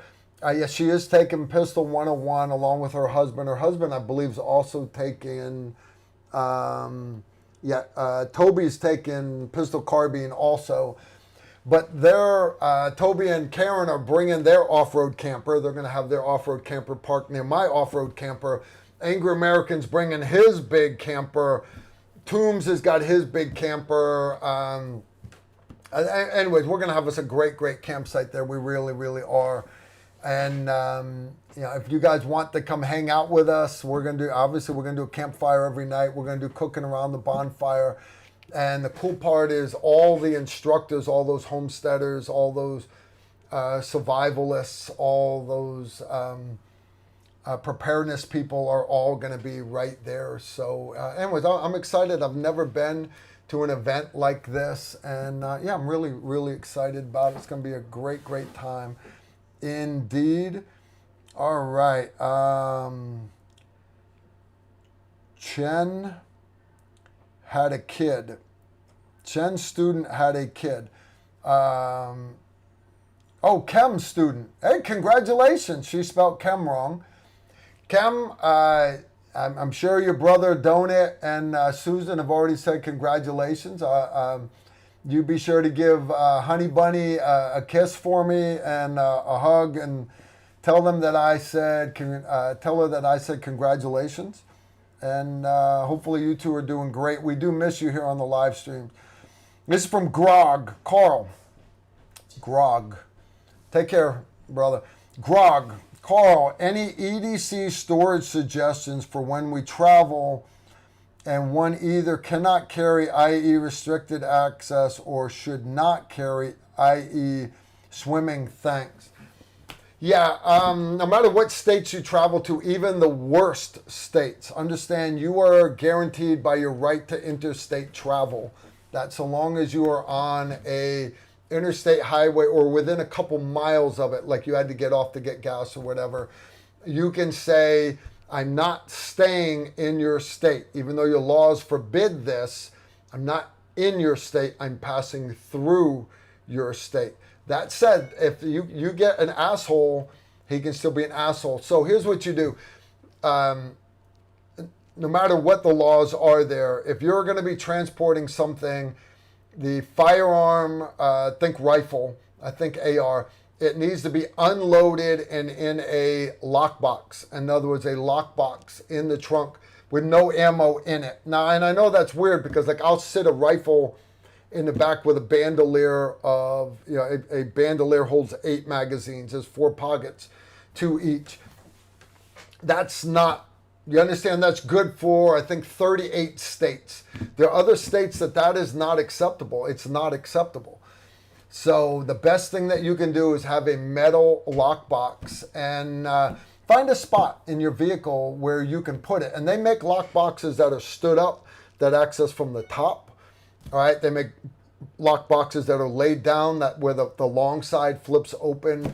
But before you buy the box, find the spot in your vehicle where you want to put it. For example, a Suburban has got a spot behind the back seats. Remember, they've got that third row of seats. With those third row laid down, there's still a gap there where you can fit a AR standing up. If you've got a thin-walled metal box, you can put that in there, but you can also have it bolted, all right, to the floor of the vehicle. All you do is get in there with a socket, undo the second row seats, and run your metal plates underneath so that the holes line up. You drill the holes yourself. All right. My reason for saying that is you can literally take any box that is the correct dimensions, right, and take it somewhere and say, hey, I need a metal tab here and here that's this long, and then drill the holes. And you can bolt it underneath seats. You can bolt it buried in the trunk, wherever you want. But have a box that is not easy to find, but make sure it's secure. Make sure it's secure. Make sure it's secure. Make sure it's secure. And then leave your ammo right outside of it. The ammo does not need to be locked up. It's better if it's locked up, but understand that the ammo cannot be, not for any reason. There are some states that'll get you on this, that the ammo cannot be in that same box. And so, because you see pictures of the little lockbox with the cable you put under the front seat of your little Subaru or whatever little midget car you're driving, that you put a little pistol lockbox under. And that's all my buddies ran in the infantry, little lockbox. Well, the problem with that is everybody would leave a loaded magazine in the gun. Good, that's fine. You're good for most states. Most states, but not all states, guys. Not all states. You can be driving through Illinois, you can be driving through New York City, you can be driving through whatever. If you have got that rifle unloaded, locked in a box, bolted to the floor, no ammo in it, you are golden. You are golden. They can be as crazy as they want. You will win in court. I guarantee you will win in court. All right. They'll tell you no, but the reality is you will win in court. That's just how it is. Just how it is. Don't go into Canada. Stay in America. Stay in America. All right, guys, I just had another super chat come in. I'm a big fan of super chat. All righty, let's see what we got here. All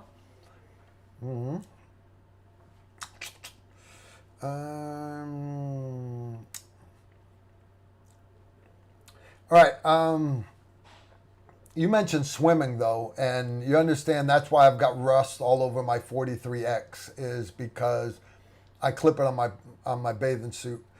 I know my wife thinks I'm mental also. Next one is from Russell Ridge. Carl, where is pain on new knee?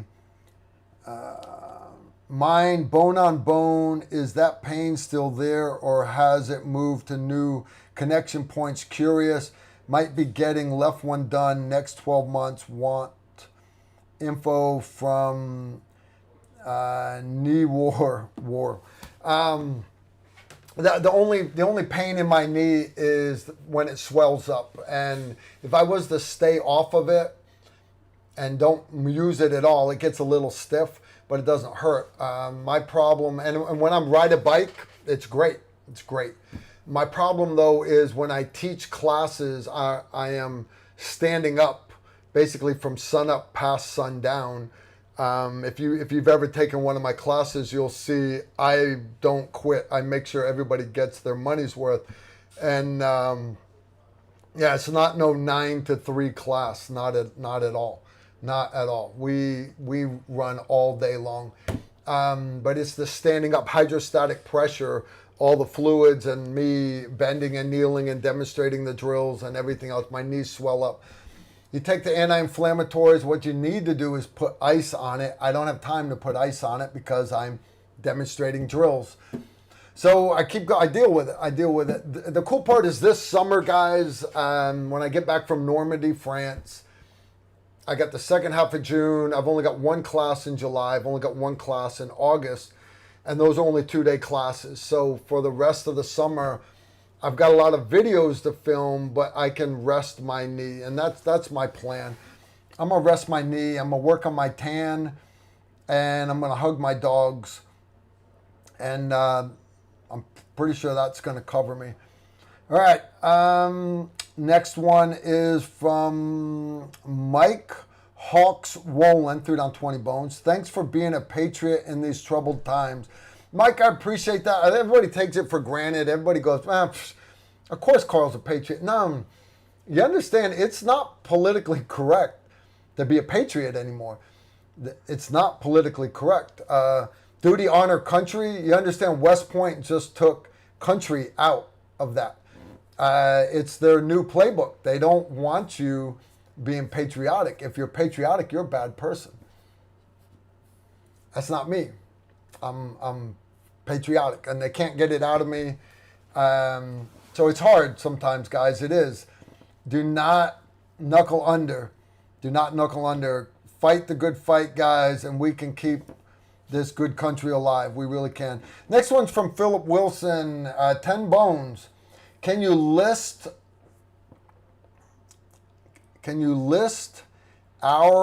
what you recommend for a battle rifle caliber, optics, light and sling, etc.? Guys, for a battle rifle, whatever gun you'd pick up, if you heard a bunch of gunfire outside right now, if like the local next neighborhood over all of a sudden starts losing its shit and there's like tons of tracers and shit going back and forth, whatever gun you go to grab, that's it. You understand? I'm not a guy that's going to say you've got to pick a 308. I'm not a guy that's going to say you've got to pick an AR. I'm in 5.56. I'm not. You go with whatever caliber you like. All right? Understand some have longer range than others. Any combat firearm needs to have a light on it. You need to have a light on it because you need to be able to ID, is it a threat? Is it not a threat? Is it a threat that actually warrants deadly force? So put a light on it. All right, you need to have a sling on it if it's a rifle. You specifically mentioned battle rifle. And that is so you can move with it, you can climb with it, but if it shits the bed, you can also transition to that pistol. All right, you have to have a sling to do that. If you want to run an optic, run an optic. All right, optics do bring a lot to the modern battlefield. I would recommend an EOTech. Especially if you're planning on a fair gunfight where, in other words, the bad guys also have technology. And the reason why I say that is everybody's red dots. You guys all love your red dots. Right? Let me see if this one's got a live battery in it. Nope, battery's dead in it.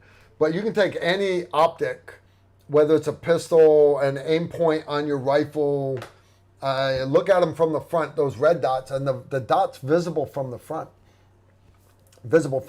So any bad guy panning with nods is going to see your dot, even with the naked eye. If it's dark enough, if you got an ambush laid in, there's going to be a row of red dots, and they're going to get the drop on you. So EOTech is a holographic weapon sight, and the way the prism works on the inside is the dot's not visible from the front. So that's one selling point of a EOTech, and it's got a much better field of view. I'm a big fan of EOTech.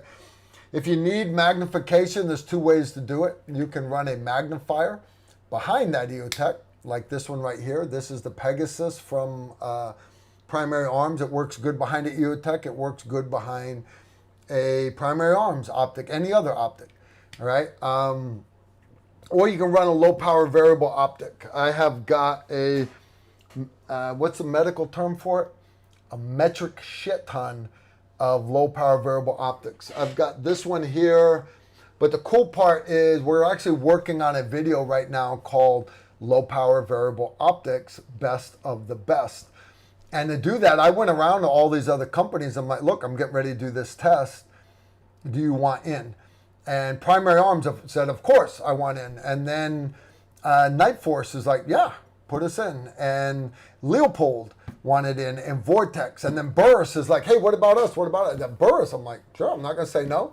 So I have got, I think Vortex sent two or three. Night Force sent 2. EOTech sent 2 of their Voodoos, 2 different ones. And Leopold sent a couple. Burris only sent 1. Primary Arms sent 1. But anyways, low power variable optics are great in that they allow you to go from 1x up to 6 or 8 or 10 or 12, whatever you have. The problem with low power variable optics is they're adding a lot of weight to the gun, but they don't have the eye box that an EOTech does. And I know that people are like, no, it's so much better. I understand it's better if you're fighting 100 to 300 meters, but out to 100 meters or out to 50 meters, you're not going to beat an EOTech. You're just not. So, anyways, again, build your battle rifle for what you want to bring to your situation, because your situation is different than my situation. My mission's different than your mission. All right, so, all right, Steve's still coming. Did he get stuck in storm? Actually, Steve is right here, guys. He's getting ready to walk in right now. Steve. They're asking for you, buddy. How you been, man? Good, man. Good. Outstanding. Ladies and gentlemen, the artist formerly known as Steve Holland. How you doing, Steve? Good, brother. Good. You? Man, I've been doing good. All right, come snuggle, Steve. Look at that, man. Damn. He's got to straighten those glasses up. Yeah, I was dealing with. Hold on. I got to remind you, it's been a while here. Put on your mic, dude. Okay. Oh, my glasses on, man. Yeah. No, I was talking. Sorry, guys. I got bright lights in here, right? You can see how bright the lights are, but that's because I want you guys to have you bring a blaster? Yeah, I did. I bring. You can't touch Yes. Yes, Kate, Mr. Connecticut. I understand if YouTube kills the video feed, guys, because we accidentally touch a gun. I've recorded all this, and I will put it back up tomorrow as a non-live video, so y'all can relax. We're not going to lose videos anymore. That's a sexy holster. What kind of weird ass? Oh shit! Steve's got some. What kind of pistol you bringing out? A Smith & Wesson? Yeah. M&P? Smith & Wesson M&P. 5.7? TR Nation, what's up? It's been What's a while. up? I miss you guys. Sorry, guys. I was down in Florida for 2 Tuesdays, and then I was in Texas for 2 Tuesdays. I'm just glad Steve was able to make it tonight. Good stuff, indeed. So, guys, I'm going to get right into it. I wanted to show you some new innovations that we've been working on. I. But basically, it's with Red River Tactical. You guys have seen us talk with them before. Ray and Darion. And they have, working with the great Randy Worst. Are those magnets? Yeah, those are magnets. I don't mean to spoil his thunder. A magnetic holster. That's kind of cool. Steve's been interrupted already. No, I'm trying to we got 178 people hanging out here, Steve. Isn't that kind of cool? That's kind of cool. Yeah, that's kind of cool. 178 of you monkeys watching right now.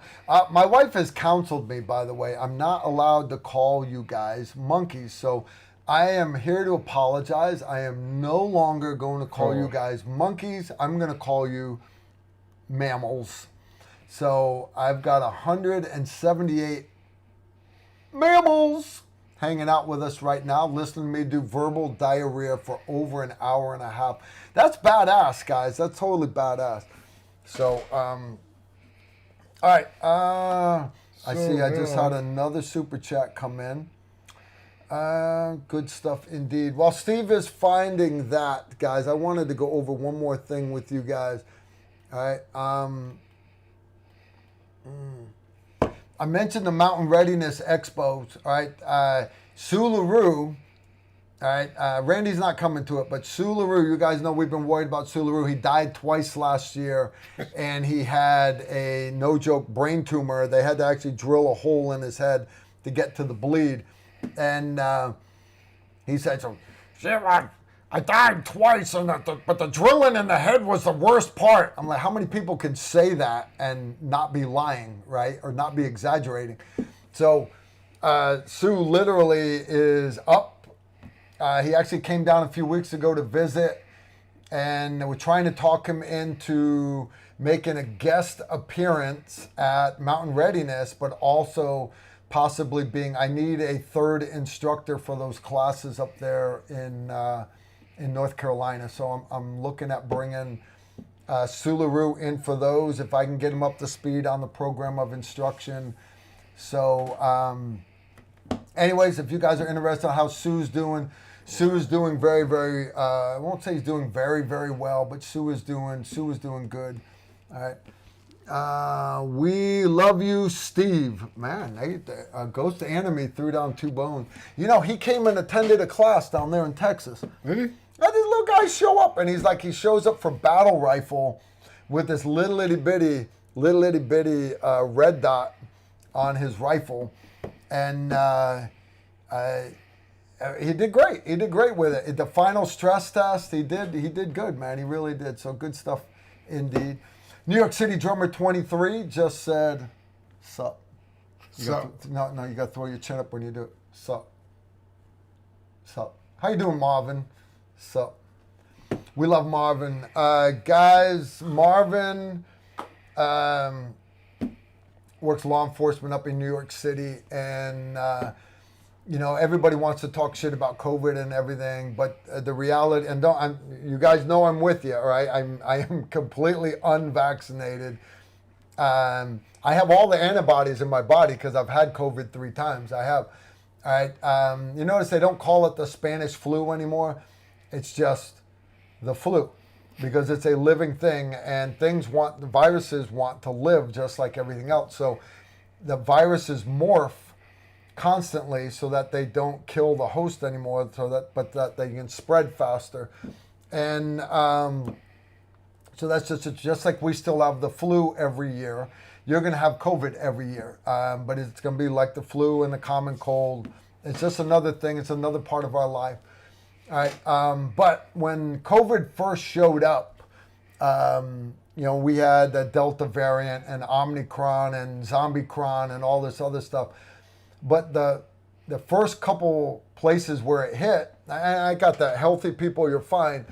But for a lot of immune compromised people, a lot of your elderly and everything, it was a real disease, guys, and it killed a lot of Americans. And unfortunately, Marvin was right on the front line of that battle, and he sent me pictures of, you know, he's like, yeah, I've been loading body bags into the refrigerator truck because there's no room in the morgue.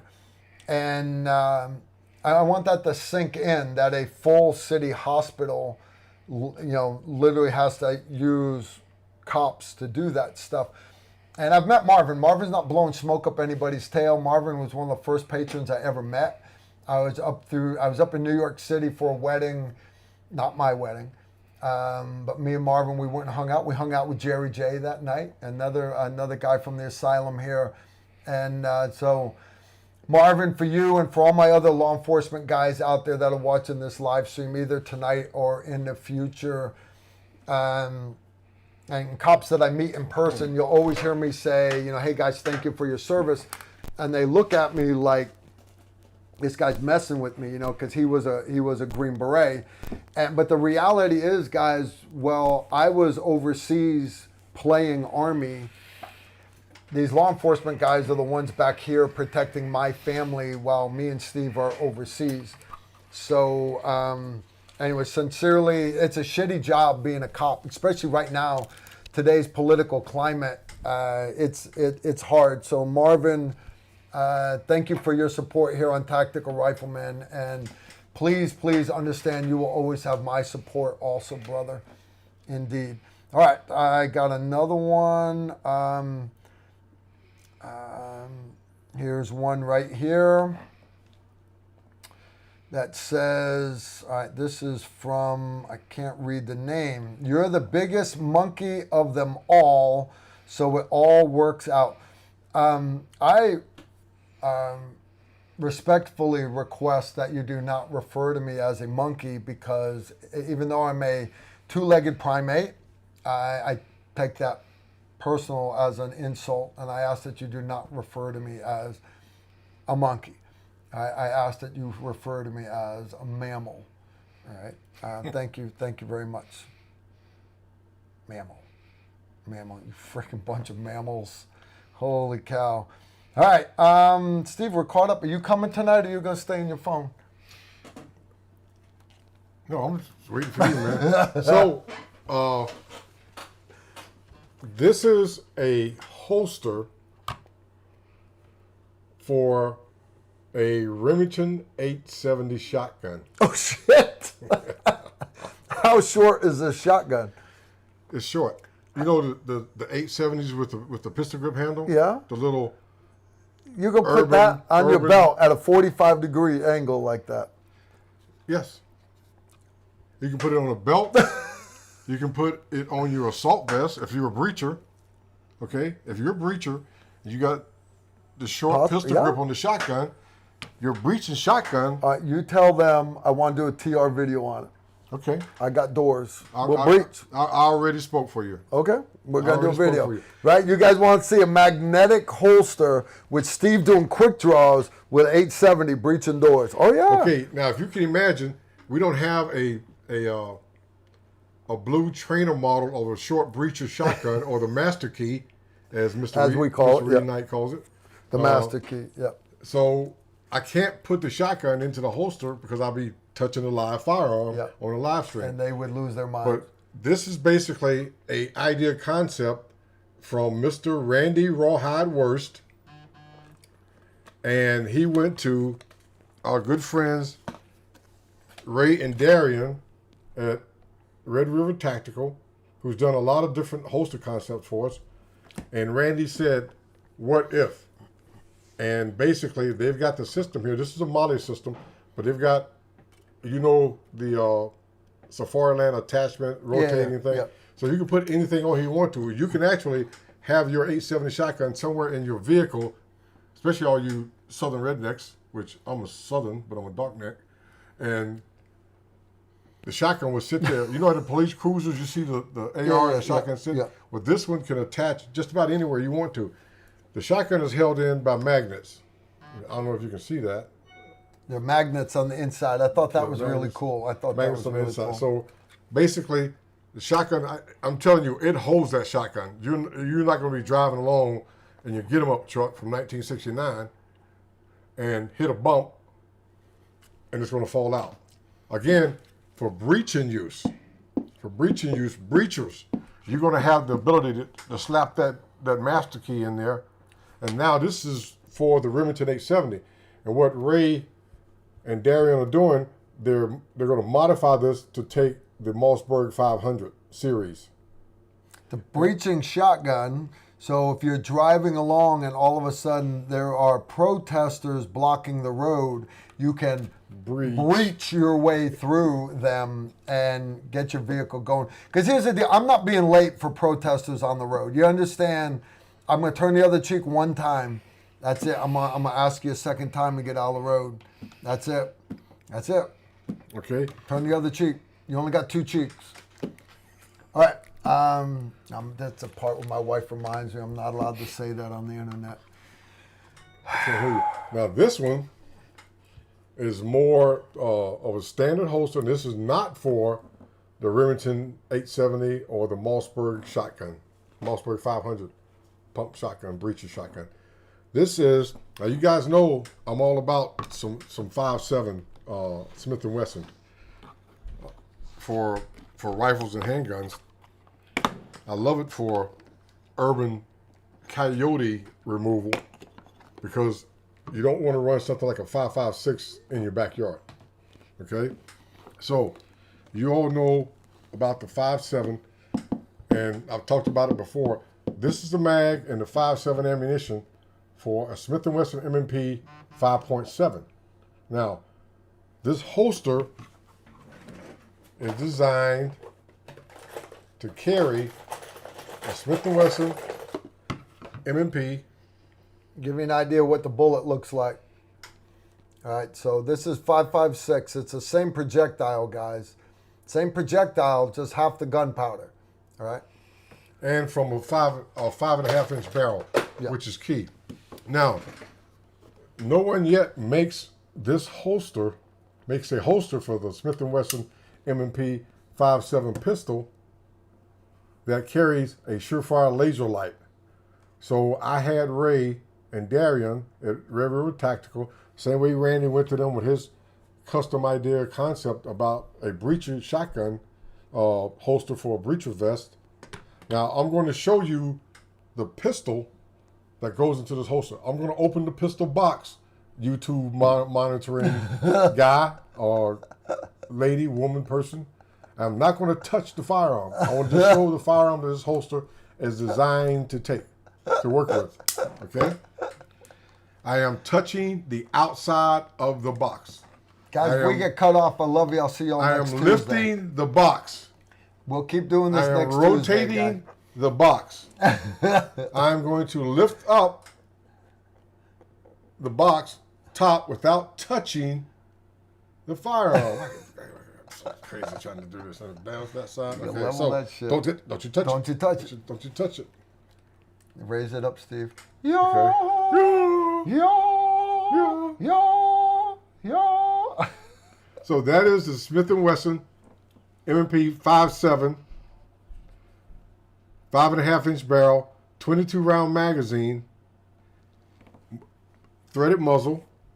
As you can see, you should be able to. Guys, Steve owes us a video on this. I'm going to try to get him to film As you it can the see, second half of April. I've got my favorite flaming pig. Oh, you got a flaming pig you thread on that thing? Yeah. No shit. And that's not a suppressor. It's actually a Muzzle. It's a muzzle brake that works as a suppressor. No, it doesn't. Stop doing that. Stop doing that. So with the Hollow Sun red dot sight and the Surefire, I think it's an XC2, that is a laser and a light. Remember how I always say, have a gun, have a light. So no one makes a holster for this. So Red River Tactical custom made a holster for the 5.7 Smith & Wesson with the light attachment. And they did this in about, I don't know, in between their normally scheduled stuff in about 8-9 days. Very cool. Nice. So that shows you what can be done with any. If you guys need custom gun work, holster work, Red River Tactical, without a doubt. They make good stuff. You got that is in the way right there. I'm not touching. I'm not touching. So if you have ideas like Randy had this idea, which is really, pretty cool because Randy is always, his mental focus is always on impact devices. Nutbag. Impact devices.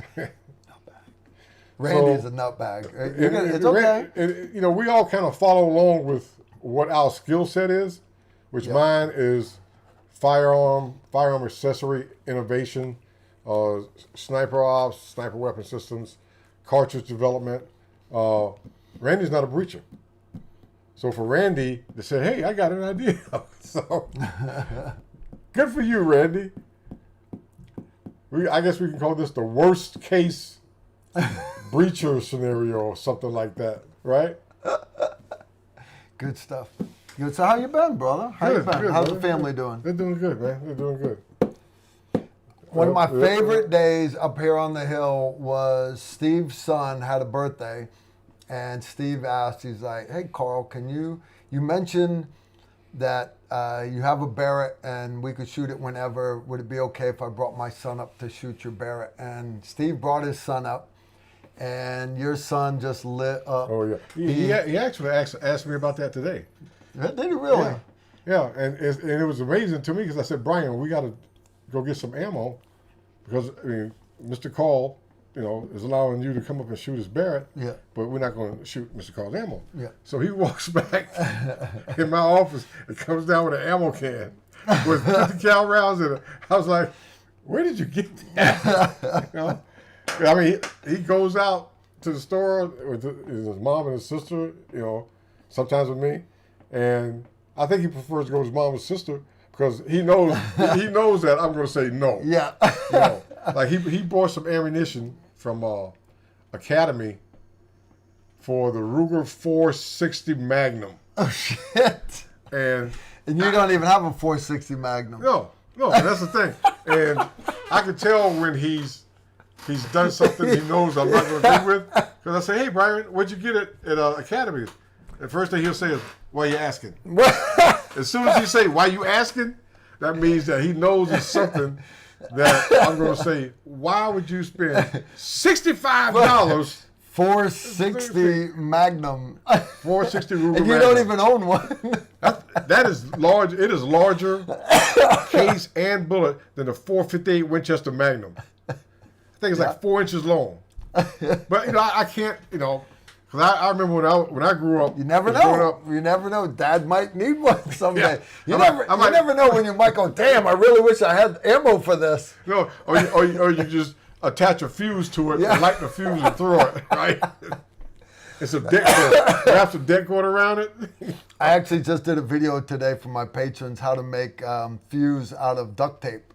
So I guess we could use duct tape and make a fuse for your 468? 460 Magnum. So Shit. that's a half pound of gunpowder. That's a 45 caliber, 420 grain bullet. I mean, you might as well put wheels and treads on that thing. I know. And, but yeah, he asked me about talking about the 50 cal when he went to shoot it. I said, yeah, Brian. I said we can go up there and shoot that one of these days. I said, did you save some of your ammo? And he just kind of looked at me, Then he walked off. I was surprised he didn't say, why you asking? Don't be talking about my stash. I was really surprised. That's awesome. He came back with a can of ammo. And he had some of the 50 cal rounds had, the projectile. You got the color on the tips tell you what it is. Full metal jacket, armor piercing incendiary. Rofus. Mark 211, Yeah. Rofus. And I shake my head. But so kudos and compliments to Randy for this. Yeah, I mean, decent I design. worked with it at Ray's shop at Red River Tactical. We slapped the 870 breaching gun in, Yep. and we did different kind of scenarios where you could mount this thing and put this thing even in Yeah. vehicles. And I mean, you can literally shake it, and that's a 6.5 pound shotgun. Yeah. You just shake it and it won't come out. But once you hit it from the back end, it comes straight out. Comes The right world, out. the world of magnets is changing the world of firearms. Randy, good job, brother. Ray, I'm gonna leave one of these with Carl. Okay? Roger No, that. not till I get one with a shotgun. I don't have a shotgun, so what I'm saying is you hold on to it because I'll lose it. I want it with a shotgun in it. We'll film a video, brother. We will film a video. All right, I just had a couple more come in. How much do they charge for the holster? My sheath was a great price, I think 50. 50. It's gonna be more than $50. You understand how expensive a Safariland holster is? I don't know Ray, how much. Ray money and Darian, I know you guys are normally watching. I always text you guys when we're going live. When you guys text me and let me know what the cost is. Now I've got one also that this right here, this is for your Batman belt. Yeah. I've got one that has just a concealed carry clip on it. Yeah. I know it's not necessarily an EDC. Some people consider an EDC this an EDC pistol because of its size. However, Especially if you're in a rural area, that's the 5.7's a decent pistol because you get good range. if you're in a rural area, okay, and let's say you're walking around in the woods, just walking around, you're not really concealing it per se, but it allows you to have it in a secure holster, so you can walk around and cut down wood and look for mushrooms, do shroom people. Shrooms are becoming popular again. There's a bunch of vets, disabled vets, mentally disabled vets, post-traumatic stress, stuff like that. And that's like a big push from the civilian medical world to them now. Is I guess the VA's just approved like certain kinds of mushroom treatments. And they're like, yeah, Carl, I'm like, whoa. Like, well, Carl, you have these dreams. I'm like, these are all pleasant dreams. You understand? I haven't had a nightmare in, probably 20, 25 years. I sleep like a baby. I sleep awesome. I really do. And don't get me wrong, I'm not bragging. I'm just saying certain people have God-given gifts. And one of mine is I sleep well. I don't have any nightmares or anything like that. But there are a lot of vets out there that have physiological and psychological issues, and I'm not against the mushroom therapy. I caution people to be cautious about it, because some of these mushrooms are, what do you call the scientists that study mushrooms? What do you guys know? It's not biologists. It's not whatever. Herbologist? No, anyways, if you were to look it up, guys, the name of the scientists that study mushrooms and edible mushrooms. Mushroomologist? Look up what their leading cause of death is. Now, understand, these are the pros that can go in the woods and tell you that's edible, that one's not. Their leading cause of death is poison by poisonous mushroom, because a lot of the edible ones look just like ones that are not edible. And anyway, so if you're growing them, that's different. But if you're just wandering through the woods picking stuff, You know, I'm really surprised that the lawmakers, the ones who, we make laws, like I bet if we looked at all the laws we have out there that Congress and mayors and governors it's and crazy, stuff make. dude. So I'm surprised that they outlawed marijuana, but now they're Yeah, but see, they've it, swept they're- that to the side. They're approving. yeah, and It's not approved federally yet, but the feds have basically said, well, we're not going to arrest you for marijuana. But the feds have not made marijuana legal. Almost all the states have, at least medicinal marijuana, which... but it's another form of control. They're watering society down. It's another form of taxation. Yeah. Bring out your dead taxation. And the whole argument that, people that are on marijuana are not going out doing road rage and they're not shooting up schools. I'm here to challenge you that no, but they're doing other stuff. A good example is last week I was teaching classes in Texas, and we get done class, and me and Coach and Anthony, my other two instructors, we go to Subway. And we're in there with a couple of the students. We hit Subway. There's one little white boy working in there. And this is Texas, right? So, the one little white boy, a high school kid, hats off to him because he's working, because most of his peers won't work. They make more money staying at home playing video games. So he's working, and he's wide open, like he's on Thorazine, right? Well, in comes the other little white kid, high school kid. This kid is stoned out of his freaking tree.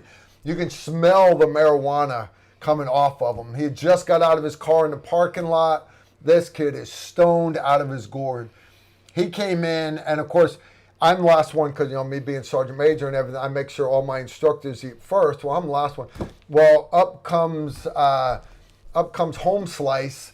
He's going to make my sandwich for me, and I'm like, I want a Subway Club 6-inch on Italian bread with double meat. And, yeah, man. So anyways, he ends up putting 3 times the meat. 3 times the meat. This thing was awesome. It was a great sandwich. It was an awesome sandwich. Took him 20 minutes to make this thing. But then he gets over the cash register, and he didn't charge me for any of the meat. And then he's like, hey, man, you want some cookies too? Quick before I miss this. I'm like, what? Restaurant mushrooms. Susan Bridges said, I sleep like a baby, up crying every few hours, peeing my pants, rolling around, smacking stuff. Ozzy. It's called JT says it's called a mycologist. Well, mycologists, look up leading cause of death for them, and it is death by poisonous mushroom, because it's very, very hard to tell them apart, guys. It really is. So if you find mushrooms that you like, plant them, grow them, but don't just wander through the woods thinking that you're in the movie The Patriot and start picking random shit like you're one of the last Mohegans, because you're going to get hold of some shit. And you're gonna wind up being in Lord of the Rings is what you're gonna be. All right. Why not being in Lord of the Rings? How does that relate to mushrooms? You ever seen the movie The Lord of the Rings? I've seen them all. Okay. What's the first one called? Lord of the Rings. Yeah, Lord of the Rings. I guess that was it, Yeah. right? There Fellowship of the was- Rings. there was- the third Anyways, one, Return of the King. they fall. They roll down the hill. Right. They run down the cliff. Yeah. Right. They fall off the cliff and then they start picking mushrooms. Can you believe we're doing Lord of the Rings trivia? And you know you've been deployed too many times when the only VHS tapes you've got are Lord of the Rings. Actually, I read the book. You can actually get it on Audible, done by this playhouse somewhere, and they have different characters for each, different people reading each part. It's kind of cool. Now, I do a lot of long road trips, guys. All right, Joe S. Hey, Carl, what kind of knee brace are you using? I don't remember the name of it, but they're for professional motocross racers. And basically, the $400, $600, they're expensive. It's over $400. But basically, you could wreck your motorcycle at 120 miles an hour. Your whole leg would snap off. But your knee's going to be fine. That knee's going to be fine. I apologize, I don't know the name. It's in the storeroom. D. Steiner, hey Carl, what is the antibiotic and other medication given in the field for injury or gunshot wounds? We do what's called a combat pill pack.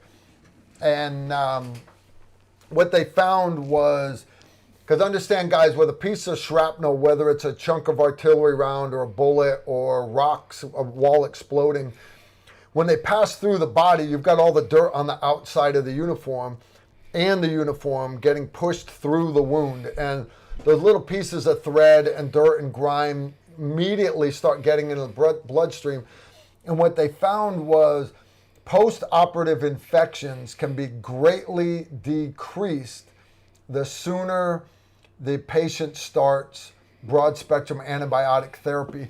So what they actually did was they started saying, man, literally as soon as he gets shot, give him broad-spectrum antibiotics. So what the medics would hand out is, and you had to keep it in your IFAC kit, was a combat pill pack.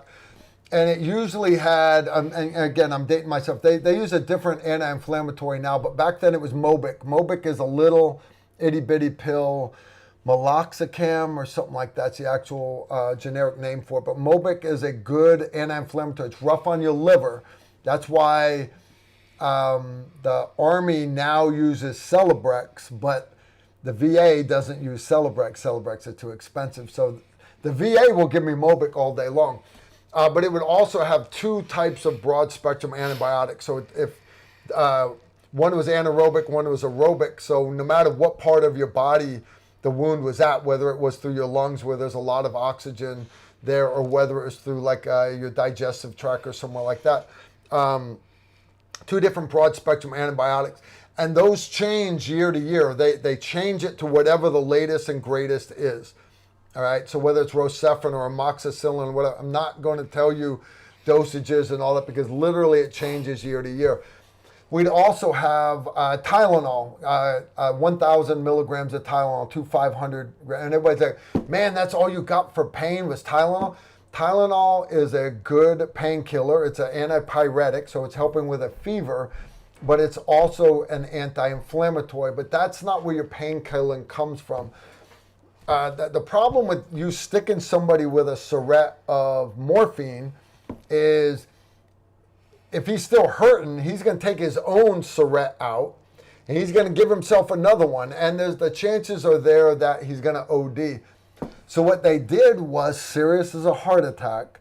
The medics had fentanyl lollipops and they tear the wrapper off of the fentanyl lollipop and they tape it to your finger. So if you've been shot, you're on the litter. If you're hurting, the medic will remind you, hey, take another lick of your lollipop. Well, you lick your lollipop, it tastes like shit, but you keep, before you can get to an overdose, you get to the point where you pass out. And what happens? The lollipop falls out of your mouth. You can't OD on a lollipop. You can't. It's gonna fall out of your Unless you mouth. lay it on your back.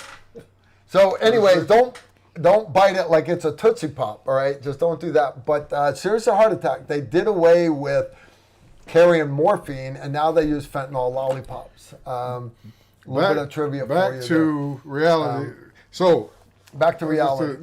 Back to the. Let me see. We got some more coming in from Steve Holland here. No, that was. Oh, I got another one for you here. All right, go So ahead. back to mushrooms, guys.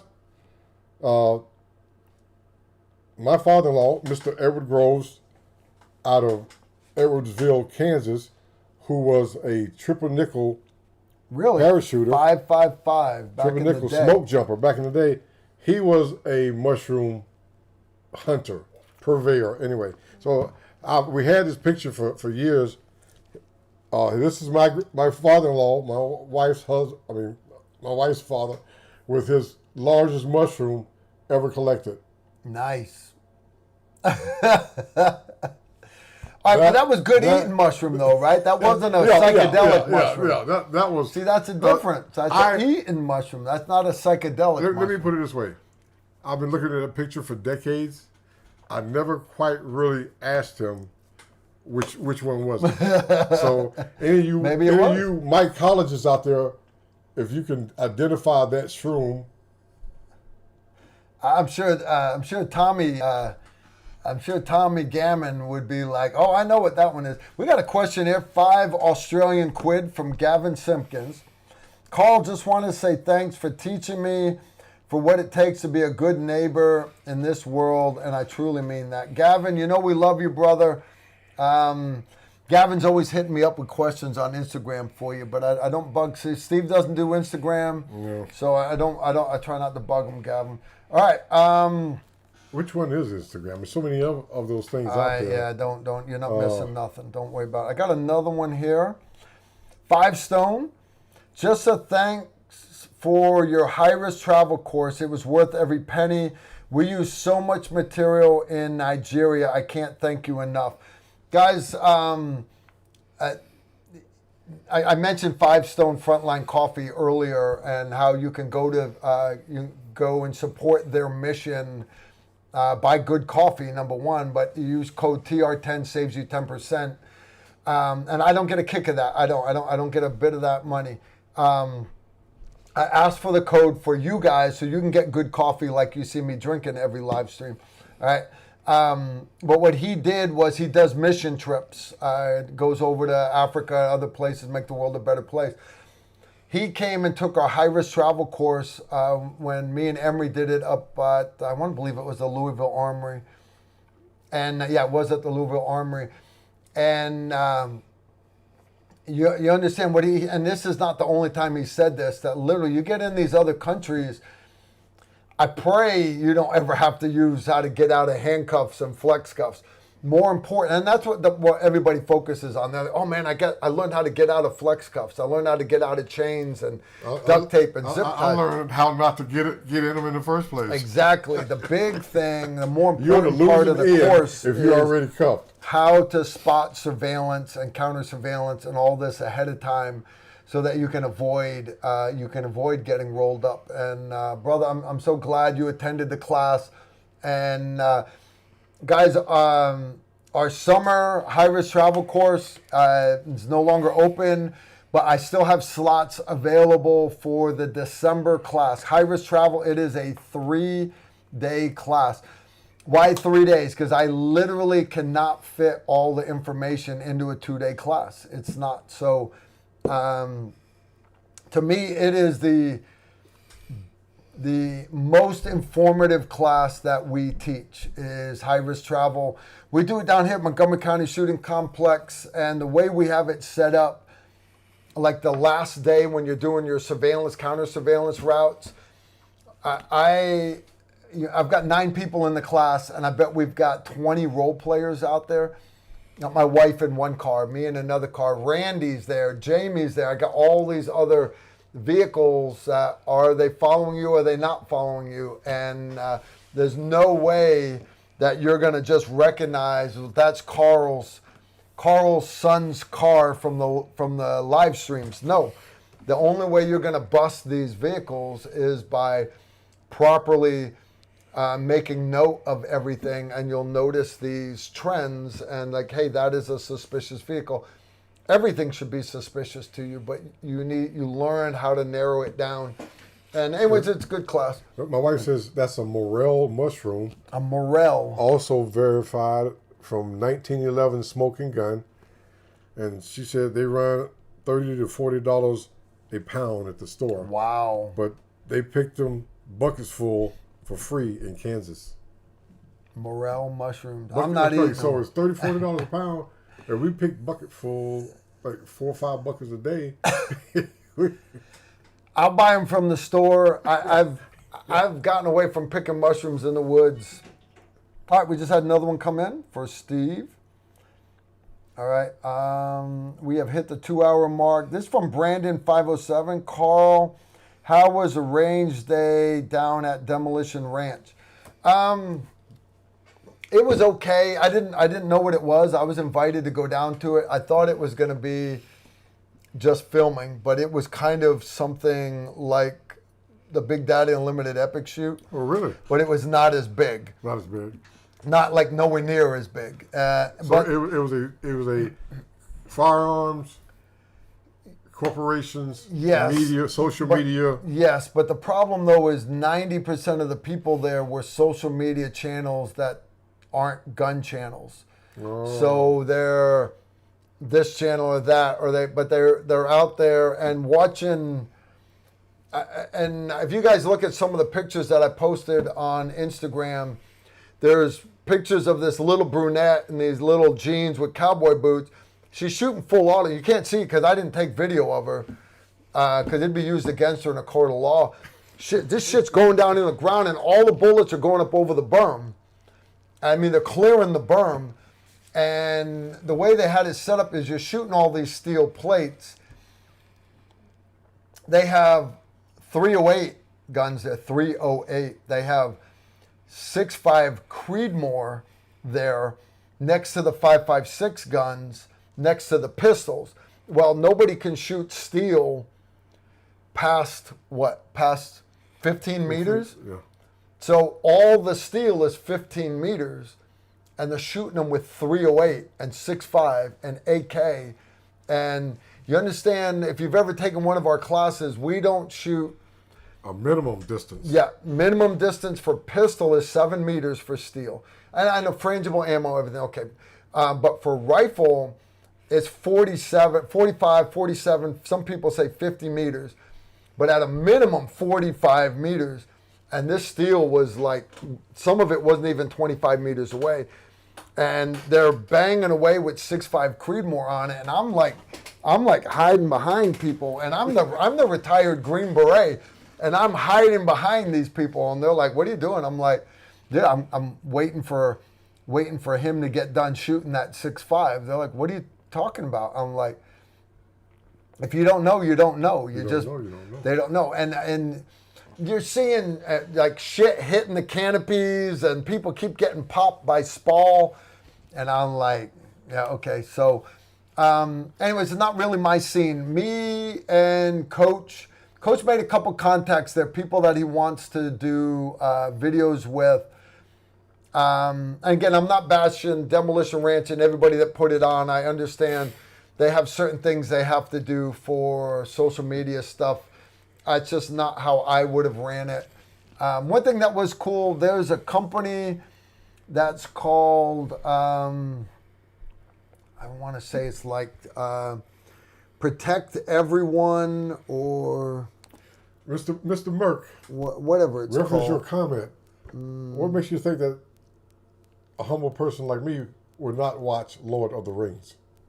I like Lord of the Rings. Lord of the Rings was a good movie. It's a good series.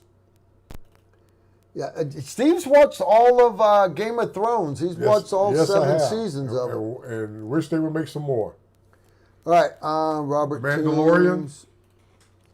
No, I haven't done all your Mandalorian This stuff, is the Steve. way. Andor, I like Andor.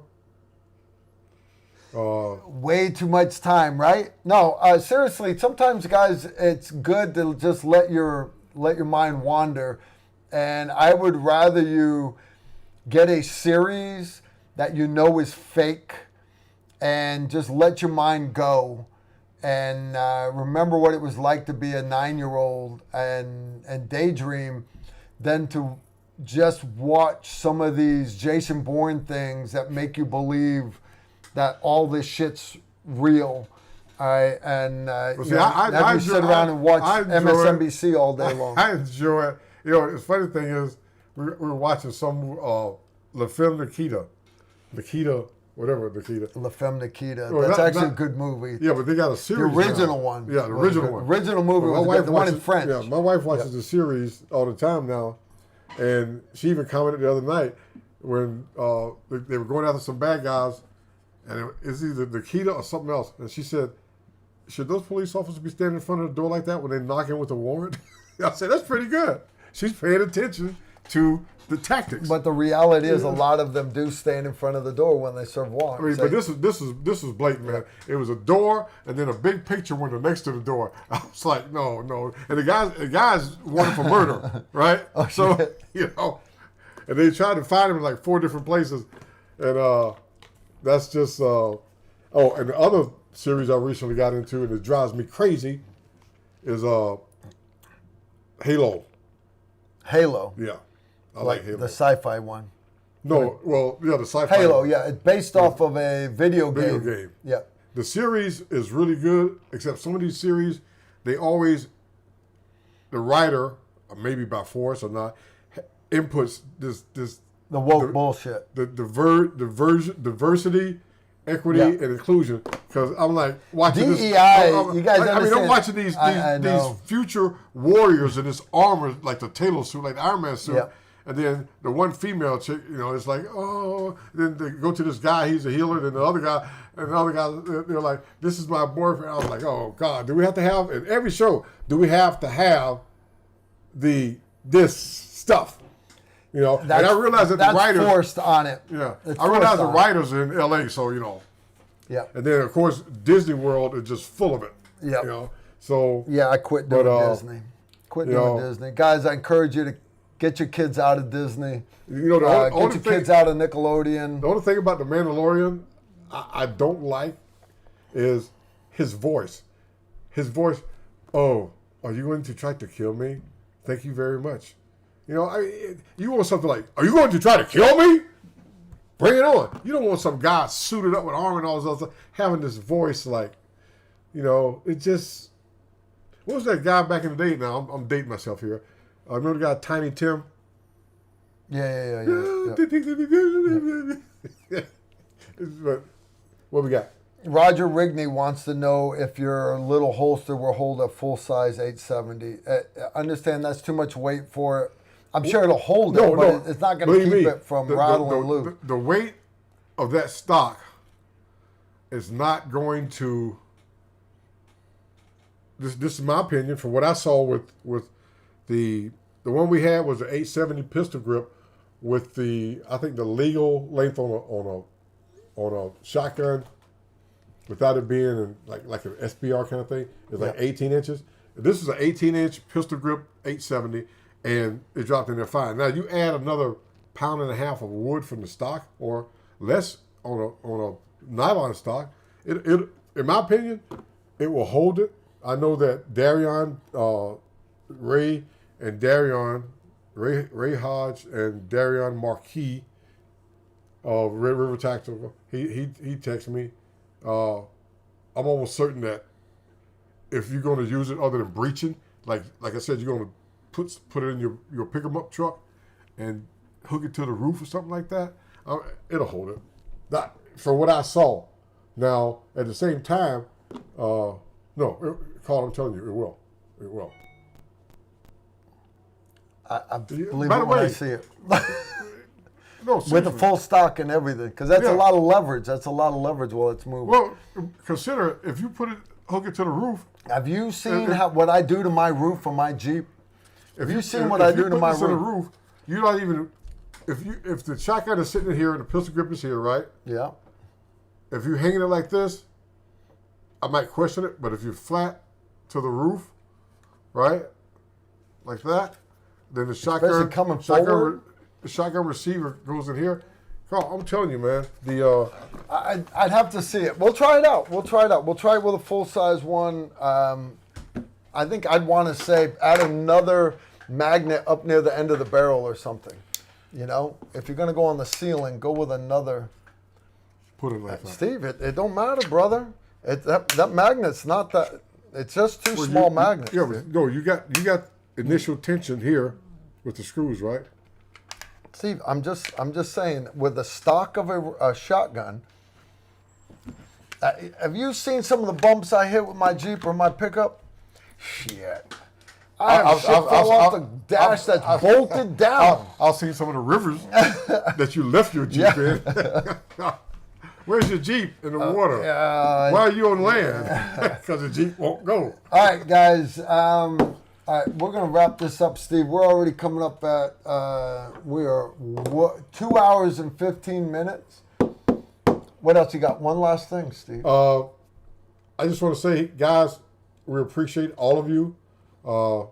And I do miss being on the show because we can relate and we're all of the same mindset. None of us want to do evil. We all want to do good. There's too many evil things happening in the world. Man, let's do some good things. Let's do some good things. To the evil people, they're out there. I mean, there's nothing you can say about it. You go back in the history of humanity, nothing's changed. There's good and there's bad. All right. Just keep that in mind. Guys, a couple of my moderators got to take off. I appreciate you all running late with us. Next Tuesday, I'm going to have Steve back again. We're going to do it right here. Might even have Steve start the live stream if I'm running late. But Steve we'll do it right here, Steve. I've got classes down at Montgomery County Shooting Complex all Tuesday night. Well, why don't we do the other one? You're going to drive right past? Oh, no. Tuesday night is going to be... Oh, shoot. That's a night shoot. Guys, let me check on that. We might end up doing Monday night. Monday night would be better for me. Let's see if we can do the Leatherwood Distillery Monday night. Okay. Can you check on that? Yeah, I will. What do you think? Will you guys hang out with us Monday night? We'll do a Military Monday. I'll bring some more nutbags in. Maybe we can look at doing that. And we will... Tuesday night is we will try to have this set up with a full-size shotgun and a breeching shotgun. They're already in place, so we don't have to touch it. Yeah, it's pistol carbine, and we do a night shoot the first night of pistol carbine.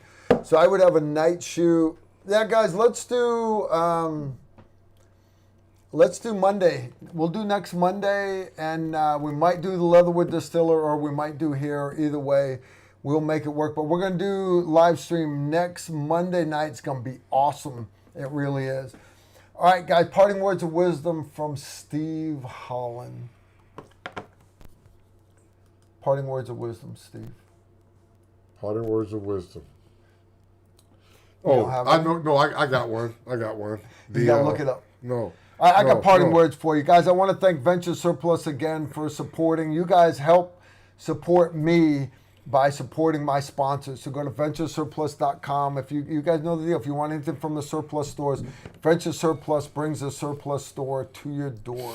Free shipping, free returns if you don't like what you got going on. And all right, Steve, you ready? Okay, I want to share some words that are pretty cool from my perspective.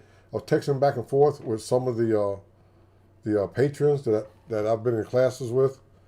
And we were talking about the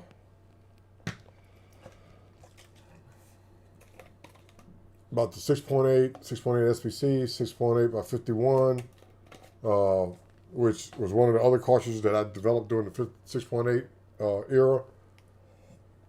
But it was just too tough to go in that direction at the time. And we were talking about trust and truth.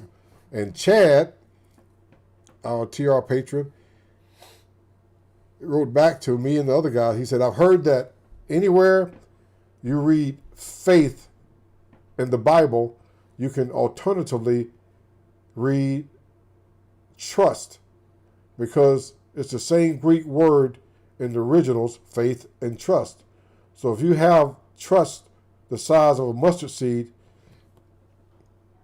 you would say to this mulberry tree, be uprooted and planted in the sea, and it would obey you. Trusting can be so much harder than believing. And he said it's easy to believe the parachute packed for you by the riggers will open.